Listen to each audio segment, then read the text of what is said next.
The Patriots Postgame Show is presented by DraftKings.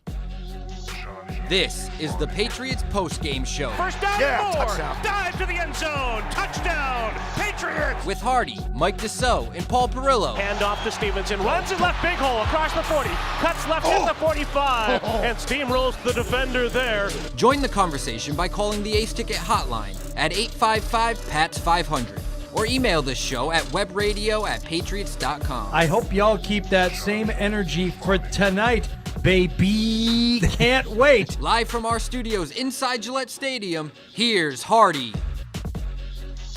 The Patriots dropped their regular season opener at Gillette Stadium 25-20 in a game that looked like it was over a couple of times in the fourth quarter, but it did come down to the final moments. Welcome into this episode of the Patriots Postgame Show, presented by DraftKings. Be joined by Mike Dussault and Paul Perillo here shortly, as the Patriots really, offensively, could not get hardly anything going to start the game, and then turned it on to the point where, statistically, they were in much better shape than the Eagles were, and all kind of wrapped around this Tom Brady halftime celebration that we'll get to on this postgame show also. So you're welcome to join us here at 855-PATS-500. Email webradio@patriots.com. We'll get to the good, the bad, and the injured here as soon as Paul and Mike join us. But I have to say from the jump, the first thing that I'm thinking about and will continue to think about was the decision to go for it on 4th and 3. This is at a point in the game where the Patriots trailed by 8 points. It was 22-14. There was a 4th and 8 play, where Hunter Henry made a great grab to extend the drive. Then they got themselves into a 4th and 3 situation after a bad third down call. It was an Ezekiel Elliott run that went nowhere in the middle where you knew you had issues with your offensive line today. So that set up a 4th and 3 call where a field goal would have put you within 5 points. Would have made the game 22-17 and would have made things more interesting down the stretch. Now, I don't think Bill Belichick was thinking like it was that or not. And he shouldn't have had the feeling that he had to get the touchdown there because the defense played well enough to where I think you could have relied on them to get a stop going the other way. And instead, they decided to go for it. They turned the ball over on downs. And the Patriots made some valiant efforts to recover down the stretch. I mean, if you thought this game was over after that play call, which sure many people did, I thought it was. Shame on me for not thinking that the Patriots could somehow rebound. But at that point, it just seemed like it was the type of decision that could have really spelled doom. Now, the Eagles did go down, score a field goal, and they were up 11. It was 25-14. What could possibly happen after that? Well, I'll tell you. The Patriots went on a 6-play, 75-yard touchdown drive. They went for 2. They did not convert. Looked like they did. Play was called back. Tried again. Did not convert. That made it 25-20. The Eagles actually ended up turning the ball over on downs. Again, this is another point where you thought the game was over. Get the 2-minute warning. Eagles turn the ball over on downs. Patriots drive down. Managed to make it a ball game once again. And at the end of the game, a couple of curious decisions once again. Most notably, Juju Smith-Schuster on the sideline watching Booty once again, unable to get the second foot down and finish the completion that would have, at the very least, given the Patriots a first down and a couple of shots at the end zone as time expired in this game. So 25-20, your final here from Gillette Stadium tonight. There is a lot of good to take away from this game. It is very much unlike a lot of the games that we talked about last season, where even in some of the wins, we were hard-pressed to come up with a lot of things on the good list. And there were bad moments, too. There was a bad start to the game with an offside call on a fumbled snap that Jalen Hurts either didn't get a hold of or it was a bad snap to begin with. That could have been a big momentum swing right at the very beginning of the game. Instead, an offside call negated that. there was some really, really questionable Mac Jones plays early in the game, which eventually, after watching the conditions get better and the rain stop, I think we could chalk up to just a wet football. He was sailing the ball a little bit high over the heads of receivers and out of the hands of receivers. One of them resulted in a pick six, but there were back-to-back plays, high throws from Mac Jones, where you just hoped it wasn't going to be like that all night. The fact is, it wasn't like that all night, and the box score will tell you so. Just looking at the numbers, Mac Jones, 35 of 54 pass attempts. Now, he threw the ball a lot tonight, but 316 yards and 3 touchdown passes. Jalen Hurts for his night, and this number I don't even think is really accurate in terms of how the game looked and how it played out. 22 of 33 for 170 yards. Rushing-wise, the Eagles put up 97 yards. There was a point early in the fourth quarter where you looked up and said, wait a second, the Eagles have less than 200 yards? They had about 100 passing yards and about 85 rushing yards. And they're like, how are they winning this game? What's going on? Well, they had some short fields to deal with, and they had some efficient play early on.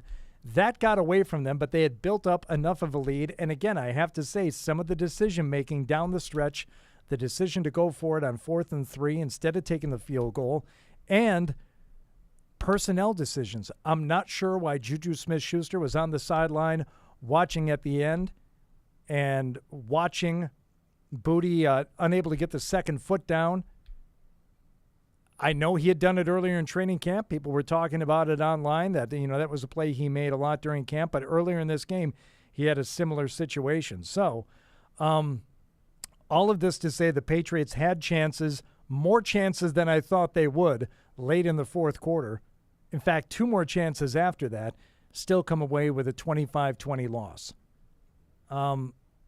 This is the type of game where you look at it and have to say to yourself, all right, this could have easily been a blowout had things gone the other way.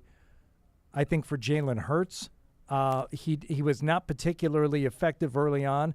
The Patriots defense, specifically in the secondary, was doing a great job of covering downfield and not allowing Hurts to make plays. He, for some reason, seemed hesitant to pick up some yards on his own at times. He ended up carrying the ball 9 times for 37 yards tonight. And I think Jalen Hurts, had he played better, this game would have been over a lot earlier in terms of how you think things were going to go. But from a first quarter 16-0 Philadelphia lead to have multiple chances to win that game at the end, you got to give props to the Patriots for some of their resilience and the ability for Mac Jones specifically to turn his night around after a very, very shaky start, not just for Mac, but for the offense in general. Mike Dussault and Paul Perillo joining us now. Hello. As this episode of the Patriots Postgame, presented by DraftKings, is rolling along here. Deuce. We're already halfway done, aren't we? I thought that game was over 3 times. So did I. That is some kind of finish. And it's the type of game if you go away, or in my case, I've got a little bit of a walk as you guys do to get down here. Missed 2 pivotal plays. I had to go back and find and watch them again. I'm like, what happened? I know. What did you miss? There was a touchdown. There was a failed 2-point conversion. They got a second chance at the 2-point conversion. Yeah. I just ran into Christian Fourier out there who was busy running around doing stuff. He said, I said something about the 4th and 3 call. He said, what 4th and 3 call? I said they went for it on 4th and 3 when a field goal would have made it a 5-point game. And he's like, I didn't even see it. I'm like, I know if you walked away, if you blinked in the fourth quarter, you missed 3 or 4 pivotal moments in that game.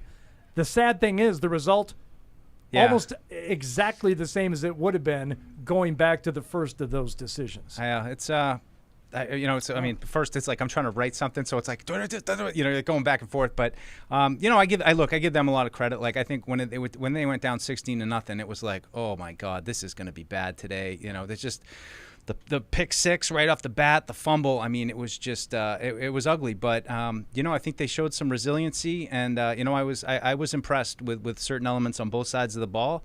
I still think they need to figure out how to start games better and to clearly finish games better. But I saw some signs of life today that I don't think I saw at all from that team last year. I mean, there were 3 and outs at midfield. They were given short fields to work with, and back-to-back 3 and outs. There was another one not long after that. I think that maybe it bled into the second quarter, but you're like, okay, well, offensively, this isn't just going to be going, working tonight. At that point, you're hoping at 16-0 that the defense is just going to be able to stop the bleeding enough to where it doesn't get embarrassing. And quite frankly, they turned it around in the first half. Yeah. The Patriots had the momentum going into the locker room, knowing they were going to be getting the ball to start the second half. And again, I don't think we're going to dwell on this a whole lot, but half of this day was about Tom Brady and the feeling that it kind of gave the crowd as they went into the locker room at halftime. I think the mood of that whole halftime celebration changed because instead of going down 16-0, it's 16-14, and they're actually showing you a little something here.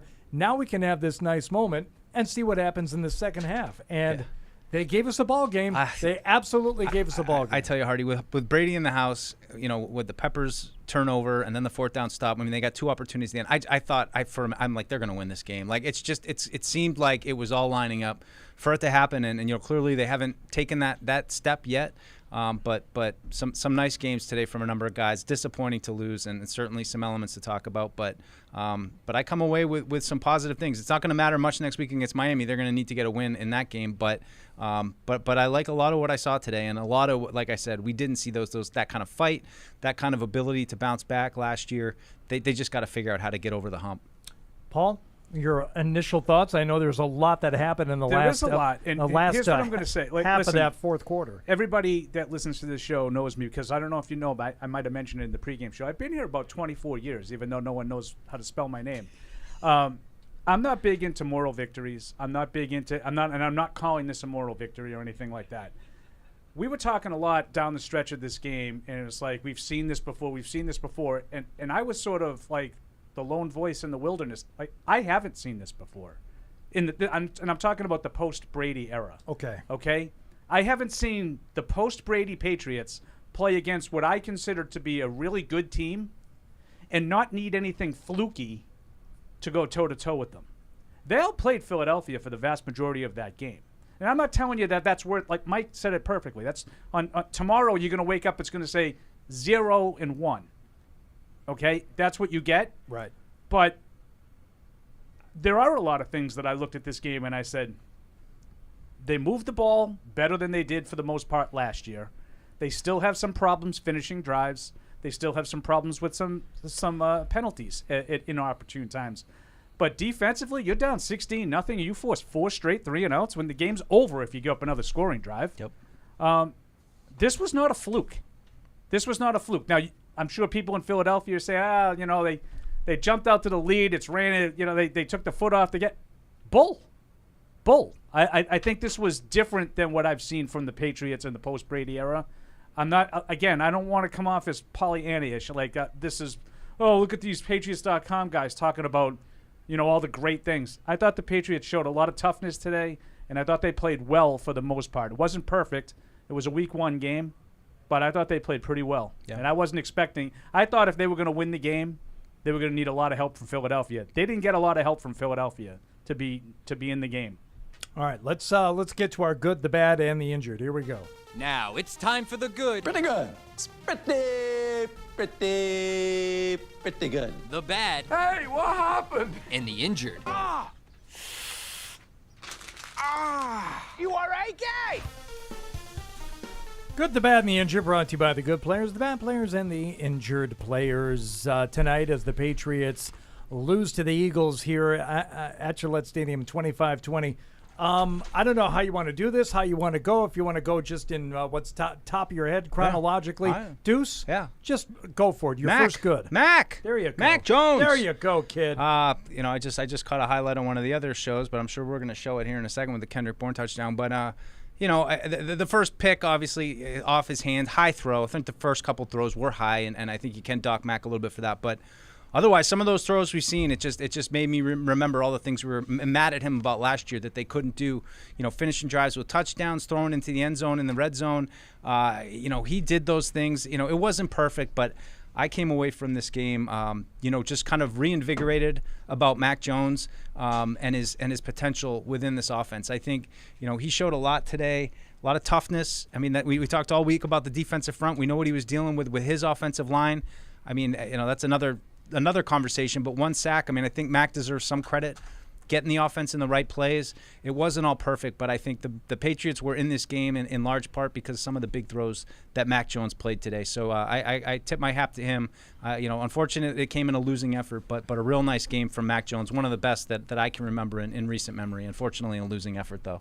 Boss man Fred Kirsch joining us now. Do you have any initial thoughts before we get further into the good list, Fred? I want to give you every opportunity to speak. It's important to me to hear your thoughts. Well, no, I mean, he's not the best analyst in the business around. I think there's a lot to build on. I think there's signs of hope for the offense, for sure. They're not quite there yet. I mean, you can't play 30 minutes of football. You got to play 60 minutes. But I think, there were plays there that Mac made. I think the O-line, for what, how it's constituted, pass protected pretty well throughout, except toward the end. But throughout the game, they did pretty well. Not a lot of room to run, though. But going in, we thought it was going to be a disaster with the O-line, and it wasn't. It wasn't. Mac had time for the most part. So, I mean, there's hope there. You get Nwenyu back, you get Strange back, and maybe they get even a little better. So, I think there's hope there for the offense. I think the D played really well. For them. And I think they're just going to get better. All right. Paul, your first good, is it defense related by any chance? No, my first good will be something Fred just touched on, pass protection. And it was all game plan related. They got the ball out of Mac Jones's hands, in lightning quick for the most part. They only tried 2 or 3 balls downfield the entire game, and that was, I think, by design because they knew they wouldn't hold up. And Fred, you said that maybe toward the end. Well, that's the difference is you have to get desperate and you have to make plays on 4th and 12, right? Stuff like that. But I thought the pass protection was not an issue in this game. I've been really critical of those who want to give the out to the offense because of the offensive line before even seeing the games. That's what Fred and I have been talking about. Can we see the game and see how it unfolds before we say that's why they only scored 20 points? Mm-hmm. The offensive line wasn't why they only scored 20 points today. Right. Don't pin this on the pass protection. You had 2 rookies making their starts at Antonio Mafi and Dussault. It wasn't perfect. You had some penalties in there and some pressures given up, but you threw the ball 54 times, and it was not a train wreck. They didn't have a sack until at the end of the game. Yeah, but I mean, there was pressure, at times, but it wasn't like he was under siege. They didn't score because they couldn't execute often enough to finish the drives, and it wasn't on the offensive line. I think just to complement your point is that a couple times when they did have some traffic around Mac, I thought Mac did a good job of staying focused, staying downfield. He wasn't bailing. He wasn't sometimes just taking sacks like he would last year. So I think it's all tied together. But yeah, I agree. Nice job. Yeah, and as good as the defense played tonight. My first good. There were 2 series in a row. Nick Folk is on the Titans now. You know that, right? Oh, and by the way, it went 5 for 5 today. Sorry, I had to throw that in. No, I'm just kidding. Right. Don't He's worry. still basking in the Lions win. I am a little bit. As ugly as that was. Yeah. There were back-to-back series for the offense toward the end of the second quarter there. Yeah. With spreading the ball around, Gesicki, Juju Smith-Schuster, Douglas, Montgomery. They all had receptions there. The Hunter Henry touchdown that made it 16-7. You're like, okay, this isn't going to be a complete embarrassment blowout. And then another good series that culminated with the Bourne touchdown to make it 16-14. Changed the entire tone of the game. The momentum swung back a little bit toward the Patriots' favor. Changed the whole mood of that halftime celebration. I thought those 2 series alone, for as bad as the offense started, which we'll get to when we get to the bad list, I'm sure, they deserve a lot of credit because that's when the battling back started, and that's when you realized, there is something here. And it didn't show up in the first quarter, but there's something going on with this offense that works. Yep. So, all right. I like it. Shoot it around. What else we got? KB, 2 touchdowns. Yep. I think all summer long we said he had a real good year. He seemed Like he was reinvigorated by, just last year he didn't feel like he had a great year. Came in great shape, was productive in training camp. Had some tough catches today, some real nice catch and runs. So it's kind of coming to fruition a little. I know people, last year was kind of somewhat of a joke, like banging the KB drum, but I think tonight he showed, how we can get involved. You see that touchdown catch there. Thought Mac put it right on him. And so hopefully we can continue to see more from Bourne. They needed him today, and he came through. So we've got a binky race going on. Mm-hmm. Who's going to become Mac Jones's binky? And right now it's a 3-way race between Bourne, Stevenson, and Hunter Henry. Hunter Henry. Those are your three. I think it's Bourne. 11 targets. Yeah. It's about double of anybody else. I think it's Bourne. Yeah. That Hunter Henry catch though on the 4th and 8. Great catch. We're gonna get to that. We're gonna get to that later. That's binky like. Freddie, that's binky you're up. like. You're up. I was going to mention Bourne as well. I like the fact that Douglas showed up. People thought I read things where Douglas, Patriots are going to look for Douglas to have a big game. Well, that would be ridiculous. His first NFL game. You're relying on him to have a big game. Right. I was just hoping that he showed up a couple times, and he did. First game, I thought he was excellent. Yeah, I was very pleased with what he did. Yeah. He looked like he might have not been where he was supposed to be a couple of times. And again, third-year quarterback, when the throw goes in the direction of a guy and it's nowhere near where the guy, I'm going to put that on the receiver. Mm-hmm. Right. But I agree with Fred. 7 targets, 4 catches for 40 yards. Didn't look out of place at all. Yeah. No. I thought it was a solid debut. So just overall, again, I don't want to just keep repeating myself, but I think there's a lot to build on from the offense. You can see that they might have an offense here. Yep.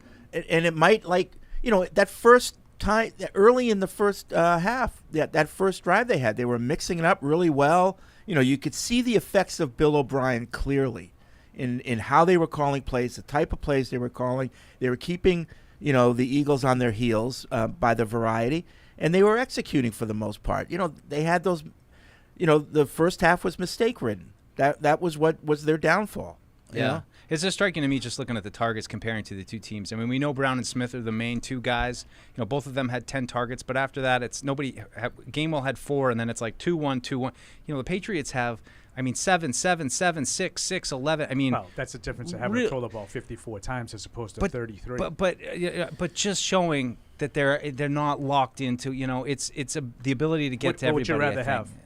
Right now, I'd rather have the ability to. I'll take Brown and Smith. Absolutely. We can save that for Tuesday, and we'll get into it. That's fine. I get what you're saying. Yeah. My point is that it's not like Mac has 3 guys to throw to, and he doesn't know what the hell else to do with the ball. He feels comfortable throwing all these guys. And for me, this is an offense that was completely torn down to the studs last year, and they don't know who they are. They get out there tonight. I think that they're, as much as we are, being like, what are we going to expect tonight? Who are we? And I think that they can take what they did tonight and start to build on that and get to the team that can score a touchdown at the end. I do, and I think there was fight in the team. I think I think the Eagles played a little safe at the end there, but I think there was. I don't think so. They went for 4th and 2. No, I know. All they had to do was punt. I'm talking about the calls that they played. The play calling was a little bit safe, but I think the big hit by Peppers, was like. Oh, don't talk about him yet. That was like the Brady-like game where you need that Fred. play by the defense. They come up with it, and then the Patriots go down and take advantage of it. They just didn't finish it, but it was right there for the taking. It was right there, and I know we'll hear Bill a little later. He was second guessed on not going for the 3. Are you just like when one fell swoop hit on it absolutely everything? All right. I'm sorry. Stick to the goods. We'll stick to the goods. Paul, you got another I still good. have a lot of good. I got a lot of good. Yeah. I got a lot of mo. Fred's not going to kill my buzz. You talked about the defense a little bit, right? And the offense started off good. When they're down 16-0, and to force, I believe, 4 3-and-outs in a row, the run fits improved right away. I thought they had a little pressure defensively early on. Good coverage. I thought the coverage was tight. I just thought this was the kind of game everybody says this is the defense they have.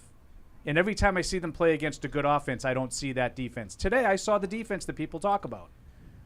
I mean, I know that the 25 is going to be up on that board, and 13 of them really. I mean, I would say maybe 10 of them, probably weren't, because I mean, you are allowed to stop them from getting a touchdown after you fumble down there, but But 6 of them anyway. yeah, I mean, 7. 7 goes on the board on the pick 6, and then they get another 6, on the fumble. But I thought overall the defense did a really good job today and kept the team in the game under really tough circumstances. So I'm just going widespread. I'll let Mike talk about his binky. Don't you dare. I would say Keon White I thought was a presence. Hey, are as you a- just going to run through everybody right another now? rookie early in the game. So yeah, Well, I just yeah. defensively in general, I thought No. this was the kind of game people keep telling me this is the kind of defense they have.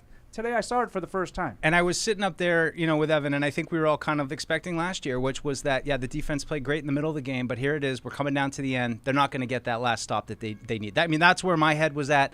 And then Peppers forced the fumble. They get the 4th down stop, up in the midfield. I know they had some help, but still. And you're right about even the fumble. Like, you need to stop. What happened? First play. Rips it up the middle for the 8 yards, and now Peppers knocks the ball out. Yeah. But they were easily going to get a drive started there. Yeah. But yeah, big But, I plays. mean, it gave big play, gave big them an tackle opportunity. by Peppers. Yep. Like that deserves its own. Let's just put him on the good right now, Yeah. Peppers. I'll do it. I'm Yeah. just going to jump the gun. But not only that hit, but also the playing coverage where he got Yeah, good. over. Yeah, Fred called past it Devin defense. McCourty-like. Devin McCourty-like. He did, and he's right. Yep. So I thought he must have played close to every snap. I thought Peppers was out there the whole time, but active and there's a better look. I didn't get that good of a look at it. Thanks, guys. That's a good shot of him. Played well today. Yep. Under adverse circumstances. Once again, our TD is on top of They it. always are. Yep. What do you got, Hardy? No, it's just I apologize because I was looking something up. I don't know if you guys mentioned it. There was a Peppers. He jammed somebody off the line. It was Goldberg or Goddard. Excuse me. That he looked like he cracked him in the ribs. He kind of got like a shoulder up underneath him. Gave him like and kind Robert. of spun him. Did you? That would check out. I didn't see that one. Okay, Definitely would check out. Did you guys see I that didn't- one? I don't know. No. Gave him a Holy little crap. 1-2. Like I love it. Did he No, punch it was him? Work the body? He just spun him it, and you could tell that he wasn't expecting it. Yeah. And it really threw him off. Now he ended up. Stunned him. Yeah, he didn't 'Cause have any. Goddard was Goddard had- only targeted once the whole game. Yeah, and he didn't have any receptions tonight. But Now, I think he was open a lot. I think he sat, was. I think he sat out like 2 plays after that. I'm like, look at Perillo out there. There was It's like like- doing some damage. There was Okay, like 2 good. plays in a row where Mike goes, "Oh, Goddard's all by himself." I know. That's something I got to look at because I'm not sure. I think the Eagles are killing themselves with a couple of those plays because it just seemed like he was kind of like I don't looking think they were downfield sharp, and- but I think the Patriots made them look that way. Yeah. Like unlike Cincinnati, as an example of a game that was kind of like this. They could have stolen it at the end and then they fumbled. Yeah. But Cincinnati dominated the game. The Patriots, I thought, all played Philadelphia today. Yeah. Before we get to your next good, just I get that. an overall defensive good. I was expecting Hurts to kind of have almost like like we saw the other night from Kansas City. I thought if he had a Mahomes-like night where he wasn't that good, but Mahomes would get loose and, pick up, those 10, 12 yards, just kind of like. So good at it. I thought, Yep. yeah, that's what Hurts is going to do tonight. It may not be that flashy because he's not Patrick Mahomes when he's out in. He looked like he wasn't interested in running today. He was was really weird. Well, you know Yeah, what? he I is don't at know. least avoiding hits. I don't know that he had a lot of opportunity to do it. And number one, the downfield coverage was pretty good by was. the It was Patriots good. all It night. was sticky. And I think they also managed to clog up some areas underneath where if Hurts was thinking about running and doing that kind of like Mahomes act, like we saw the other night against the Lions, which obviously didn't work out for him, but he did get his yards. Hurts didn't get anything tonight. What do you have? 36 yards? 36 rushing 9 yards? for 37. Yeah, Yeah, see, but he kept sliding. Yeah. Like he did. on designed runs. Yeah. I don't think he wanted much to do with the Patriots defense tonight. And again, credit to the downfield coverage. That's first and foremost when he's got his receivers to deal with. But There was one play that was a 3rd and 3 late where he scrambled like you're talking about, Hardy. yeah, And he realized I gotta put my shoulder down and I got to get the first down, and he did. And he ended up getting like 6 yards on 3rd and 3. Other than that, every time I think it's probably something they've really talked about all offseason. Yeah. He got hurt running the ball late last season. Don't take unnecessary shots. 'Cause he- get maybe down. that's it. He Maybe was had to like a fight another live day. runner, I would say 4 or 5 times today, and just gave up the play Maybe. when there were more Yep. yards to be gained. Now, Maybe a they couple, they weren't but- going to be big plays, but it was a concerted effort. Yep. I'm not taking a hit here Totally if I agree. don't need to. Okay, so maybe I'm giving credit where No, it I'm isn't giving due. credit to the Patriots defense. Yeah. Okay. I agree with you. I think they, And you you know, s- and you we're s- talking about the difference between a 3-yard gain and a 5-yard gain, Yeah. not the difference between a 20-yard gain and a slid on. We all saw the numbers at the start of the fourth quarter. I think they had 90-some passing yards and another 90 rushing yards. Like, they've moved the ball. Listen, the defense gave Eagles- up 18 yeah. points today. I'll take it. Yeah. I mean, they yeah. only had 250 yards of offense. Yeah. Yeah. And Now, I know that that's a little deceptive because you had a 70-yard pick six that you don't get the possession of. But 250 yards is really good defense. Really good defense. it is. All right, Deuce, what do you got? Gonzo. Oh, great one. Great Gonzo. one.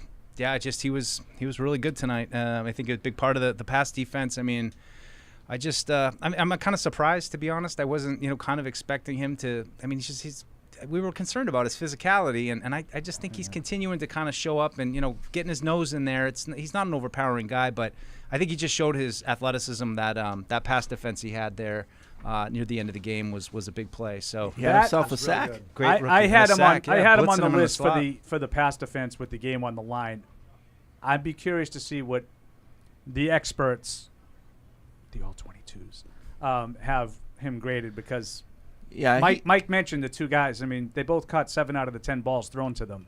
So, I don't know how great. I mean, especially Brown. Brown, I thought was a problem. he was a little soft in his coverage. I mean, I think he's got good makeup speed, but the makeup speed that you had in college, you need a little bit more in the NFL. These guys are faster than who you covered in college, and I think he saw that. I think he's learning every game. But the play, I'm good. I'm good with him. 4th and 2, that's just a great play. Diving to break up that pass intended for Devontae Smith, and that was a good throw too. That was right on target. And the game's on the line. You give up that completion, the game's over. You don't get that last gasp chance. So, yeah, I agree with Mike. Gonzo was strongly on my good list. Kind of crazy they blitzed him out of the slot though. Like even that just feels I wonder like if that was a look. Mm. Like if we get this kind of a setup and they go, They're you know, like a whatever. tight split, and yeah, you're in the it's slot. Just Just an go, automatic just go, man. Yeah, Yeah. I don't know. He was active. Yeah, Fred. he was active. Yeah. Fred.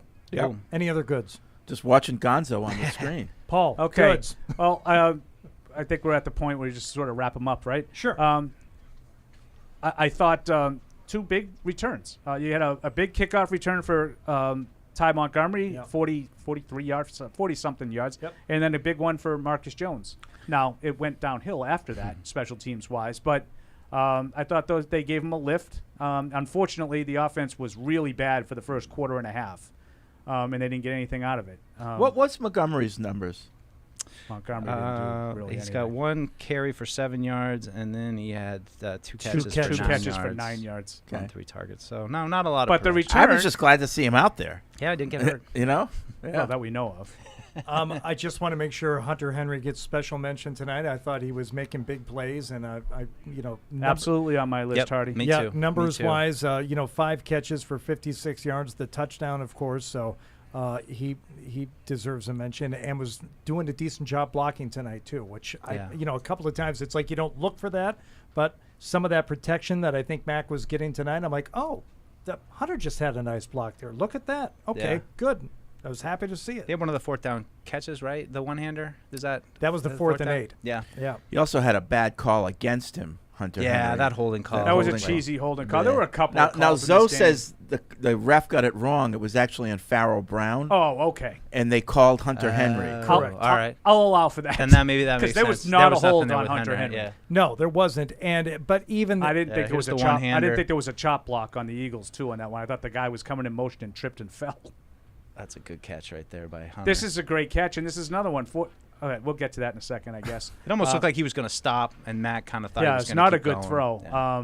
and just great concentration by Hunter Henry to come up with And that wasn't a good catch. No, that wasn't. That wasn't. But I thought overall, I agree with you guys. Yeah. All right. On Hunter Henry. let's Yeah, I think that's about it. all right. Let's get to the bads. The first thing that's really sticking in your craw, Deuce, what is it? Just the start to the game, just coming on. And I mean, I think some of it was related to the weather, with the ball slipping through Bourne's hands. But you can't start the first 2 possessions of the game with a pick 6 and then a fumble. I mean, and that's, just goes back to situational football. I think it's been a problem for them a lot of this year, a lot of the last couple of years.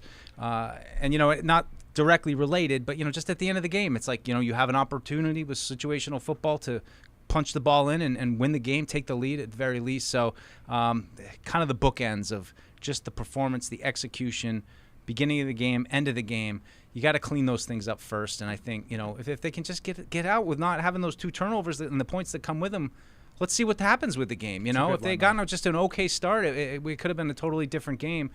So I'm excited to see them build some confidence off of this, and hopefully they can carry that into the start next week and go in saying, hey, we are pretty good. We got a number of guys who made plays for us. We should be feeling pretty good about ourselves. Let's build off of this and, start to execute in those key moments. Yeah, one of the first plays after Hurts fumbled, I don't know if it was a bad snap or if he just fumbled the snap. I'm like, oh, okay, jump right on it.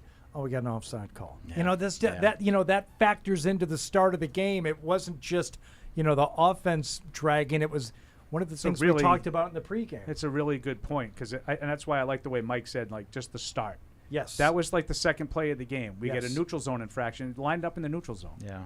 And that could have been, you're probably going to get a punt there. It's going to be 3rd and 15. Instead, it's first down, and they put a drive together, went right down the field, and you were kind of fortunate to hold them to a field goal on that first drive. So I agree with you throwing Wise in there, but I thought Mack was really bad early in the game. Now, like Mike said earlier, he responded to it, but I thought really throughout the game offensively, Philly won all the important downs. Patriots were 5 for 15 on 3rd down, 1 for 4 on 4th down. I thought first downs were the important ones, isn't it? You said in the preview. Yeah, and I have the numbers if you want me to give them down, to break them down. First down. Yeah, you walked right into that one. The Patriots, you want to see the difference in the game. The Eagles scored on their first couple of possessions. 6 yards. This is first down. 6 yards, 8 yards, 8 yards, 5 yards, 5 yards, touchdown. Those are their first downs early in the game. Now it goes to 0, 1, 0, 3. All 3 of those resulted in 3 and outs. That was the first half. So put that in your pipe and smoke. There you go. First down success or failure. That's what you get for arguing with Paul. Because he keeps receipts, especially on the goods that he's selling. I mean, it was something we talked about in the pregame. I was like, okay, let's see if it comes to fruition. I don't know. You come in here and start talking about 3rd downs. I just want to know about the first downs. It was a legitimate question. The Patriots' offensive start on first down, 2 yards, then 9 yards, 5 yards, and that was those resulted in they got better. And then 0 yards, fumble, and then 4 yards, -1 yard, 3 yard, -2 yard. No wonder they were scoreless, like with 4 minutes left in the first half. Right. Yeah. Right. Like they couldn't get the ball moving. What's the first thing that's going to bug you about this game when you think about it tomorrow, Fred? The first bad thing on your list. What's going to bug you? Well, I think the pick 6. Just the mistakes early. Yeah, the Eagles had their hands on a lot of passes today. Yeah. They only caught 1, but they could have had 4. I don't know if I'm right to have this bug me as much as it does, but the decision to go for it on 4th and 3 instead of kicking the field goal. Okay, so All right, so we're going to get into that? My biggest bad of the day is Bill Belichick. Yeah. I thought he coached a situationally poor game. And I think that's the first play that you start with. Okay. Well, I mean, we don't have to go chronologically here. We might as well get into it. Yeah. If it's going to be is it going to be on the bad list for all of it, or do you agree with the call? Yeah, see, I think you can go. I could have gone either way on that one. Like, I can make the argument for either side. Like, by not going, if you get the field goal, you're still going to need a touchdown. Yeah. You're down 8. Why is that now? Because you would have been down 5. But you lost. If you kicked the field goal, you could have kicked the field goal and won the game. If things work out, but if everything is equal, you kick the field goal, you're still going to need a touchdown. 5. If you miss the field goal, you're still going to need a touchdown. Right, and then with the way they did it, you needed 2 scores. You needed a touchdown and another well, touchdown. because they didn't hold them. Exactly. Right, but you put it so if the other team scores, I'm down 2 scores with 5 right, minutes but left. I now need a miracle. Well, they almost got it. No, by going for it and not getting it, you're still down by 8. So you need to get the ball back, and you need to score a touchdown with a 2-point conversion. If you go for the field goal, you're down 5. You still need a touchdown. Okay, but if everything plays out exactly the same, a field goal wins the game at the end. Yeah, and that's all. In hindsight, I mean, in hindsight, absolutely. I don't think it's hindsight at all. I think. So Fred's theory, okay, so you're still down 5. Yeah, now I don't have to be perfect. I can give up a drive, I can give up a field goal, and still only be down a touchdown.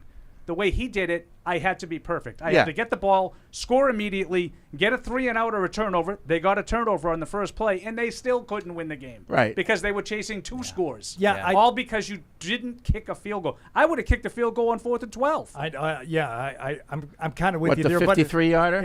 It was a little too far out, but then Why again, did the guy kick the 56-yarder? You kept this guy so he could keep right. Exactly. Right. Exactly. What if that's not going to be what he's here for, you should have kept Nick Folk. And I'll tell you one better. At the end of the game, I would have punted on 4th and 17. Yeah. Well, certainly would have, after the delay of game, I would have punted. Yeah, see, and pinned them down. I'm more like they should have gone for that 53-yarder. Yeah. And by the way, Paul, delay a game, you can accept that because they didn't have any timeout. Oh, they had 3. Yeah. They had 3 timeouts. But you can't waste one. But go back to the can't. 53-yarder. I mean, it's week 1. You got a new kicker.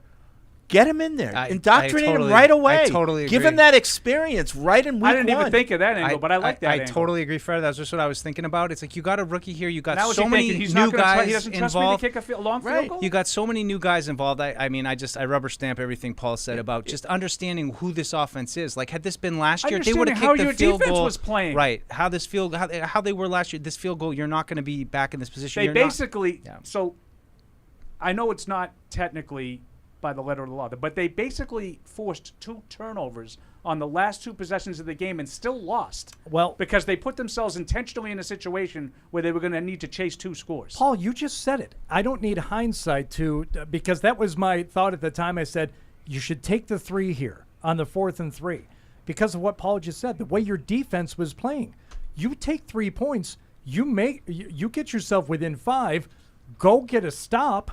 And then see what happens. And there's other situational things that were less wrong than with that? Yeah, I'm with you 100%.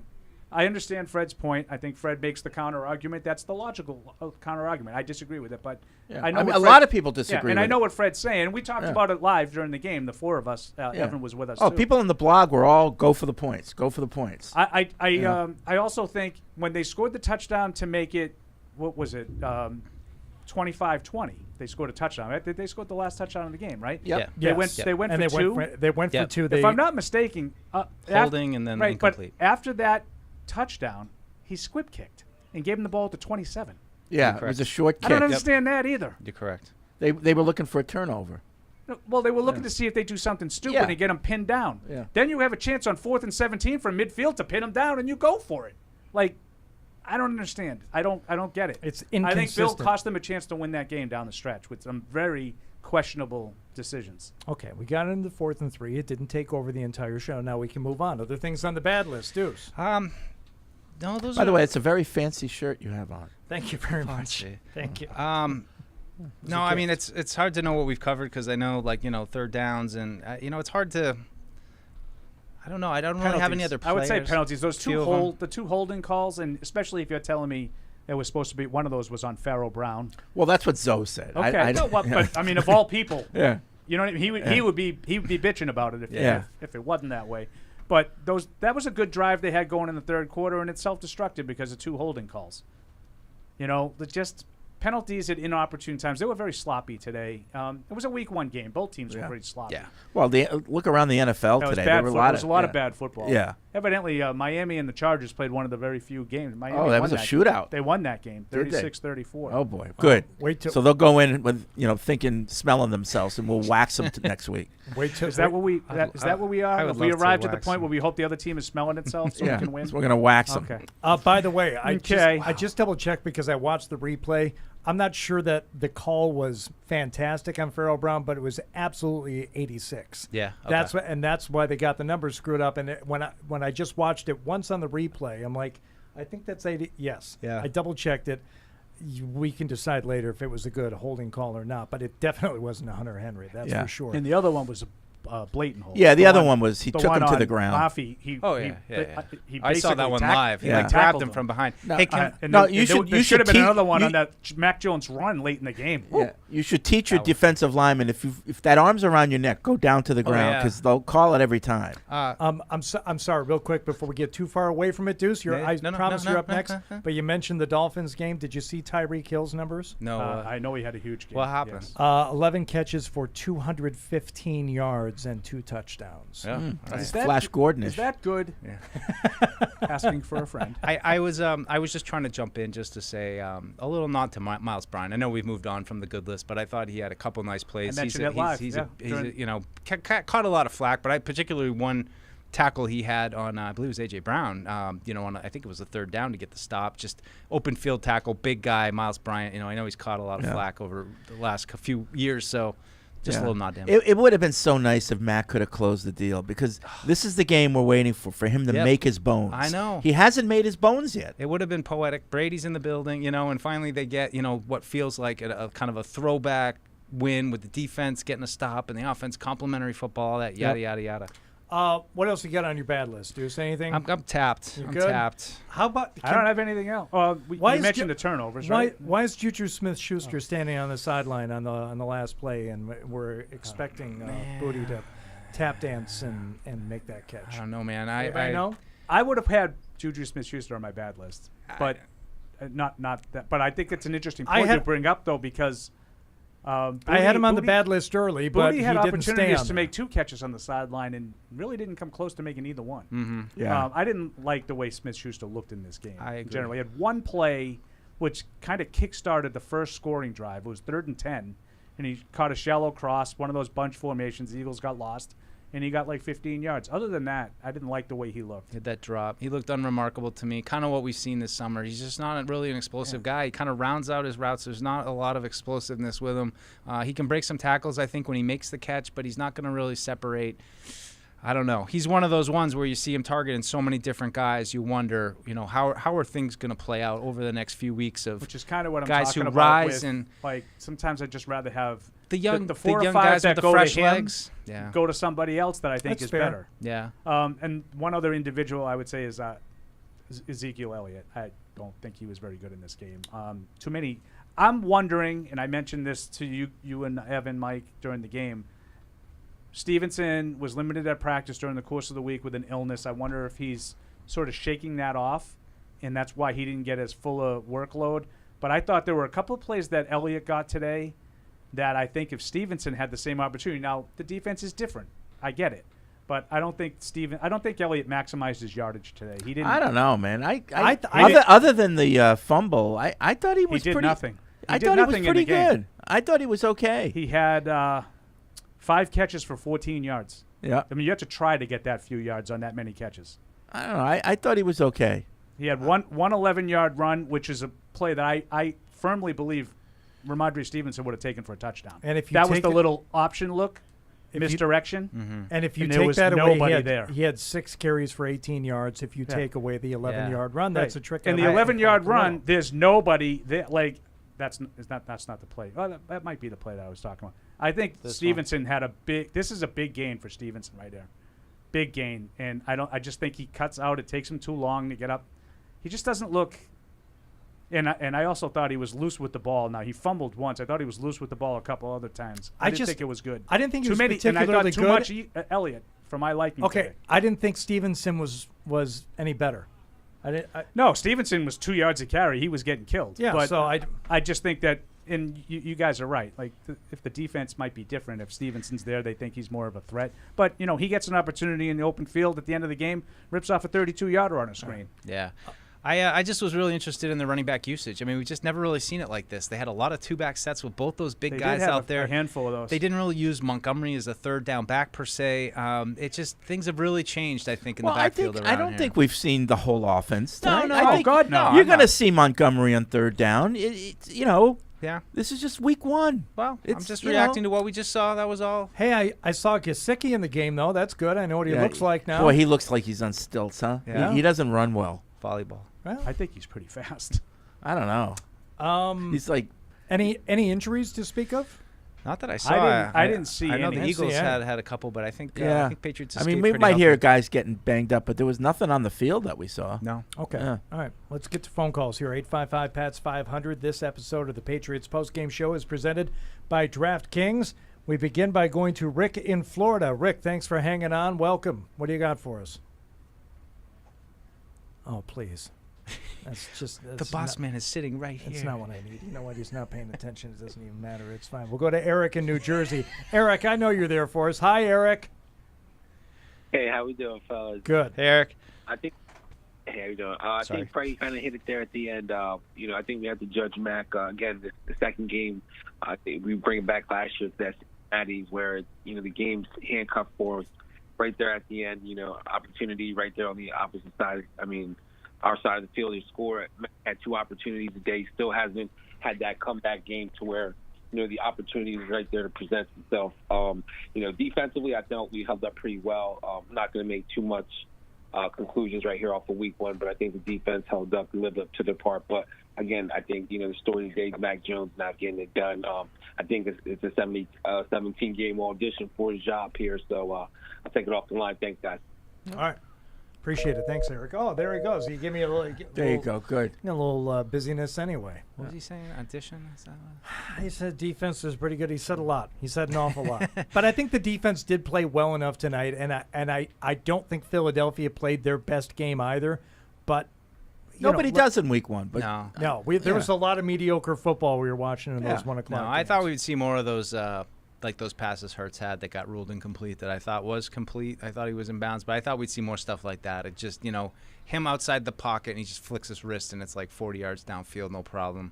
But, we'll see. I mean, it's just interesting. It's, going back to just, having those 2 weapons. I mean, they're great players. I don't know. I'm a little bit concerned if I was Philly to think, we got these 2 guys. Is this going to be, A, can they stay healthy, and B, will this be solvable with a team with, are they that good? I don't know. All right, Christian in Los Angeles. Hi, Christian. Welcome in. What do you got? Hey, you guys. So I know, there's a slight tendency to lean towards sunshine and rainbows because of what we saw last year. But I got to be, straight and called the way I see it. There was questionable play calling, terrible execution, and just a lack of focus from the beginning, in the middle, and in clutch situations in the end. Anytime also you get a quarterback who throws the ball 50-something times and you only got 20 points on the board, that's not good. He didn't do well if you throw that many times and you can't score. And then taking sacks, and then the lack of focused play. The lack of focused play at the crucial moment is what separates in this league the teams that make the playoffs and the teams that you got to give, they did well, they showed some fortitude. I'll take it off the air too, guys, but I'm a little disappointed in the way we played. Okay, all right. Taking sacks, I don't know. You're dealing with a version of the offensive line took tonight. One sack. So I'm reading the transcript, and I'm back on the field goal thing. Like, this is the kind of stuff that Bill does, and everybody will eat it up because no one will call him on it. In hindsight, do you wish you had kicked more field goals in the game? Made the best decision we could at the time. Didn't know we'd be down there multiple times. 6 minutes to go in the game. I don't know. No, there were 10 minutes to go in the game, Bill. There's a big difference. There's a lot of time left in the game. Like, I don't know. I don't really understand the decision making in this game at all. Some of the play calling down the stretch, I have to agree. Unless he's talking about a different possession that I'm not thinking of. I don't know. Okay, so before the 4th and 3, there was that 3rd down call, which Ezekiel Elliott trying to run into the middle of the line again. Terrible call. That hasn't worked. It hasn't, especially with this line. It hasn't worked all night. Why are you doing that on a pivotal 3rd down call? All right, well, it didn't work. I understand maybe you're trying to play it a little safe, but now you can at least take the 3. Oh, you're not taking the 3 points? Oh, you don't trust your defense has been playing pretty well tonight. There were more questionable calls down the stretch. It got into a bit of a circus at the end. There was I think on a 1st and 10 on their last drive when they had the last chance to score. And I don't know if Matt got hurried and I didn't see it, but he threw the ball away over to the left sideline. Do you remember that one, Fred? I don't know what the play was supposed to be there. Yeah. When And he I got don't. when he got drilled. as he Yeah. threw it. Yeah. Yeah, I'm like I don't know what exactly was supposed to be going on there, but on a first down call, it's like if you're going to run a screen and just try and maybe I don't know get the ball out of bounds and time is coming off the clock, maybe that's the time to do that call. Yeah. Yeah. So I mean, I also just think they were really limited today in what they probably felt like they could do.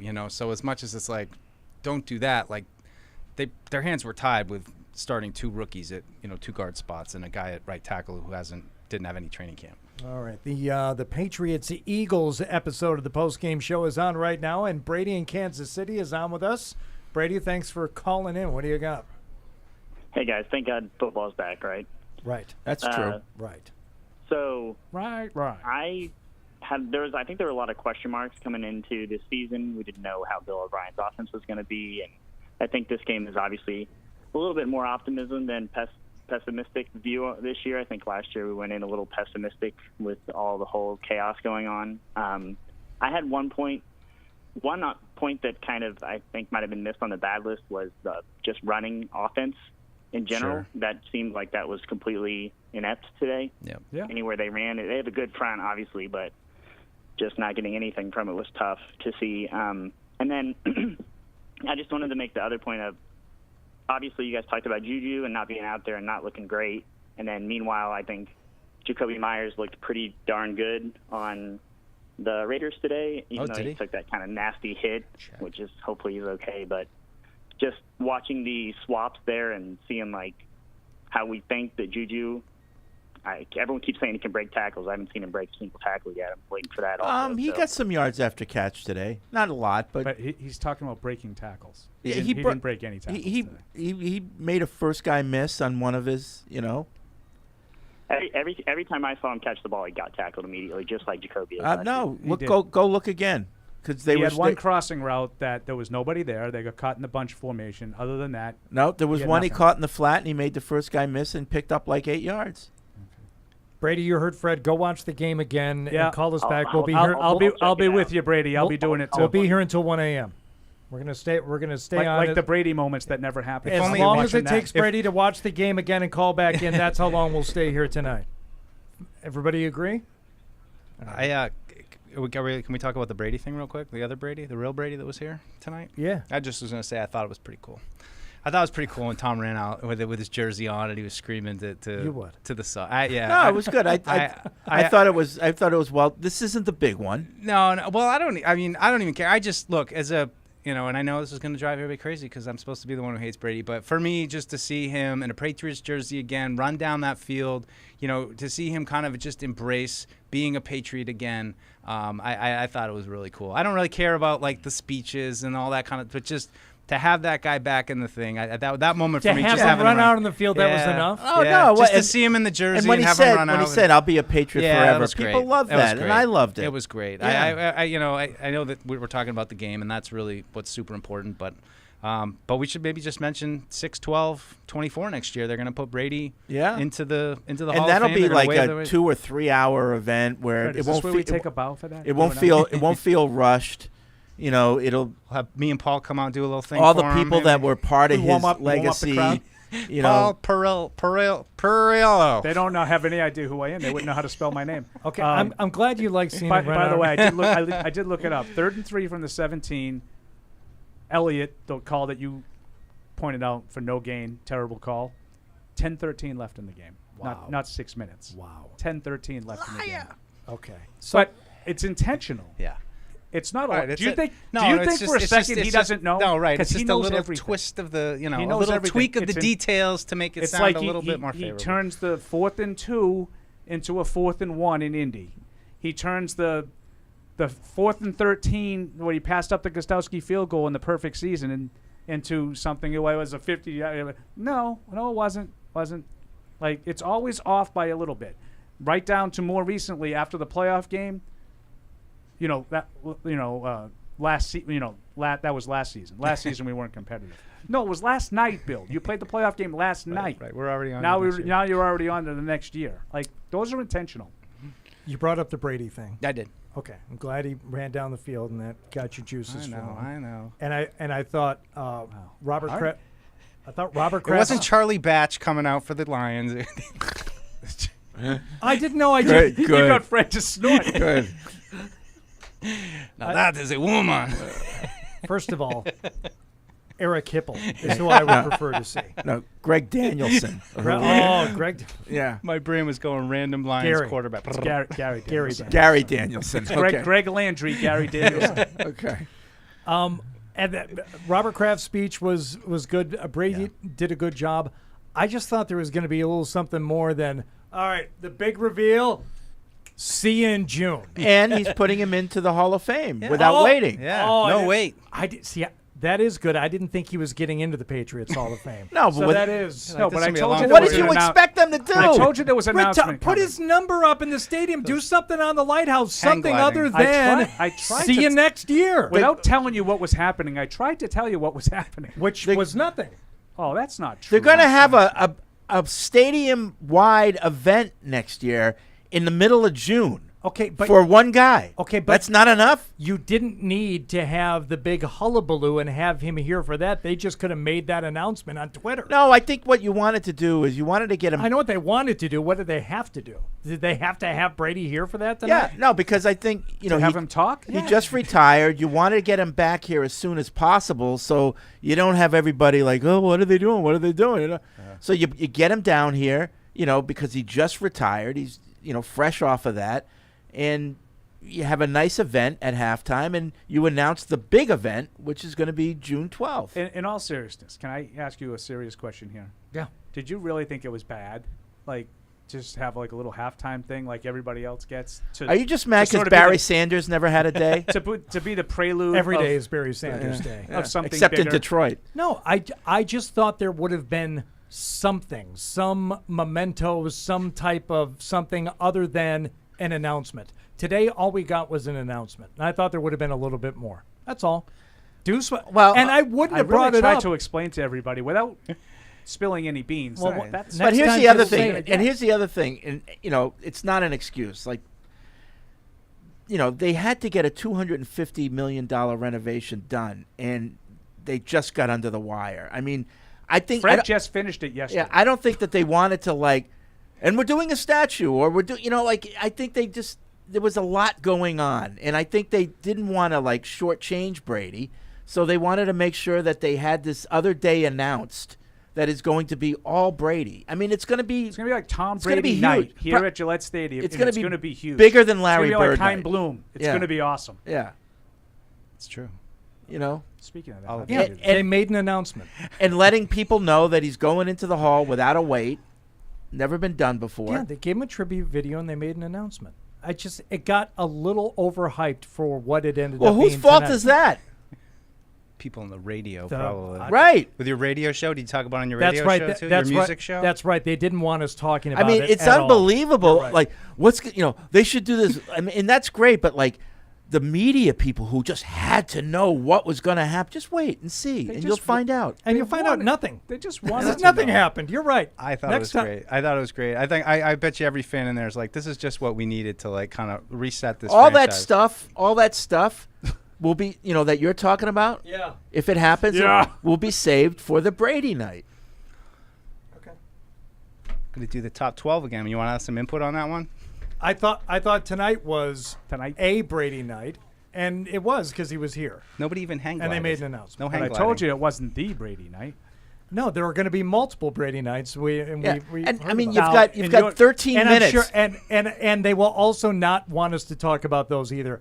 My apology. I'll apologize for the media Yeah. for helping once again to promote You- anything you- that the you got- Patriots do. You got 13 we minutes. won't make that mistake You got anymore, 13 Fred. minutes at halftime. I mean, you only have so much time. We will not speak about the Patriots and whatever We're they're trying going to to promote. unveil all this anymore. stuff in Don't get your panties we're in a going to bunch. unveil all this stuff in 13 minutes minus the time that takes the stage out. And, Statue, and and that's induct going to be what he deserves. Right. No. Did you talk? That would be disrespectful. Did you talk about the? That's how you treat Lions in Detroit because you- you've never won a damn thing. We won a playoff game in 1991. Yeah. Did you talk about the Brady thing at all during Patriots Unfiltered this week? No, not really. You didn't mention it.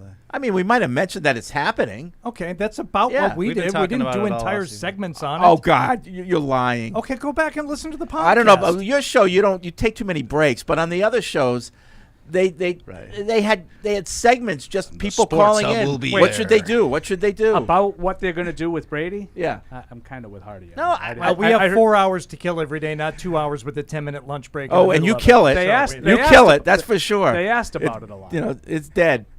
And what do you think? We engage with what the people want to talk about. That's what people actually Freddie. wanted to talk about. That's right. Freddie, Joker and straight sets. Did you see that?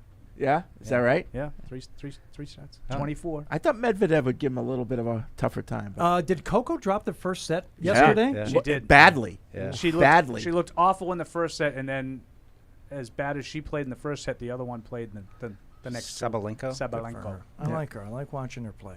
Coco All right, was awesome. At the end, did you see, you didn't happen to see the end of that match? It No, was- I it didn't was- see any of it it. was You know pretty who cool. you know It who was- I'm kind it of was pretty liking, cool at and the end. people are gonna be like, "What are they talking?" This Ostapenko, she's a little bitch, and no, I think it's good for tennis. Women's tennis needs a villain. Yeah. I think she's just Maybe it might be a good time to break. she yells at people. I like it. I Yeah. like it. I Little- want her to little bit do of well. personality. You gotta like off air next week. You gotta point Yeah. out. I don't know who you're talking about. You gotta. Yeah, you gotta- she lost in the quarters, I believe. Yeah. But I think she's just what the game needs. Yep. Like she's got that fiery personality. This episode of the Patriots Postgame Show is proudly brought to you by the Massachusetts Office of Travel and Tourism. Great memories are made in Massachusetts, no matter how you choose to make them, indoors or outdoors, scenic views or city vibes, solo or family style, whatever moves you, whatever the season, plan your perfect Massachusetts getaway at visitma.com. TouchView Interactive from the Yokers Company offers New England's leading schools and businesses technologically advanced and easy-to-use interactive displays, providing enhanced collaboration and improved student outcomes in the classroom, and an easy way to foster communication and teamwork in any business environment. Available in multiple sizes, TouchView also offers a built-in PC, allowing for easy use through video conference systems. For more information, visit okers.com. By the time this Patriots fan is finished drinking his Pepsi, you'll be 15 seconds closer to game time. Patriots watching. Better with Pepsi. This is the Gillette Labs with exfoliating bar. The bar and the handle removes unseen dirt and debris ahead of the blades for effortless shaving in one efficient stroke. $1 million for picking players? That's a lot of money, DraftKings. You know how many jokes I got to tell to make $1 million? Probably like a half of one. Take a free shot at $1 million with DraftKings, the leader in daily fantasy sports. By the time this Patriots fan is finished drinking his Pepsi, you'll be 15 seconds closer to game time. Patriots watching. Better with Pepsi. Get in on the action with DraftKings, the official daily fantasy partner of the New England Patriots. New customers can download the DraftKings app now and play free for millions in prizes using code PATS. That's code PATS, only at DraftKings. Minimum $5 deposit required. Eligibility restrictions apply. See DraftKings.com for details. Isn't it time to get exactly what you want? Welcome to Red Hot Deal Days from Verizon, where you get your pick of our best deals. Like My Plan, where you can pick the perks you want and save on every one. For limited time, bring your own phones to a Verizon store and you can get My Plan for our best price ever. Get exactly what you want in your phone plan and only pay for what you need. Bring your phones to your Verizon store today and get My Plan. These deals won't last. It's your Verizon.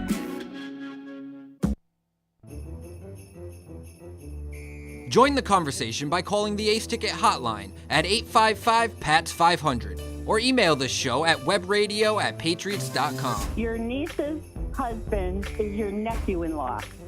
Is that a thing? Is that a thing, actually? Yeah, Google it. Okay. Google it, bro. Thanks, Nancy. What would you call it if your sister wasn't officially married to the guy that she's with? What do you call I'd him? call her a tramp. Wow. Live from our studios inside Gillette Stadium, here's Hardy. It's not as bad as what Fred just said. All right, back to this episode of the Patriots Postgame Show, which is presented by DraftKings. Thank you for being here. We're going to hear from the head coach here in a few minutes, as well as the quarterback. But first, we'll go back to the phones, and we'll talk to Dawson, who is in Pennsylvania. Dawson, you have a good list tonight? That's somebody that we missed? I think Keon and Gonzalez really had a solid game. Yeah, both of those guys were mentioned. Yeah, Gonzalez, I agree. He gave up, that little out route to Brown, but that wasn't really anything too negative. I mean, Brown, he's just one of the best wide receivers, I think, in the league. Yeah, he's a good player. Yeah, absolutely. One of my bads, though, I think is Mac Jones' arm strength. When you look at a lot of his passes, they were real low to the ground. It didn't look like he had anything behind him, and it didn't look right. Yeah, there were more than a couple of those, but I'm not sure it's arm strength as it is confidence. I think it's arm strength. Like, he sees it in I do. Hesitation, because a couple of these weren't long throws. They were pretty close. It's when he can't step into it. And he threw him low, and I think it's a mental thing. I don't think it's arm strength. Hardy mentioned one that he got hit. Yeah. Go ahead, Dawson. I'm sorry.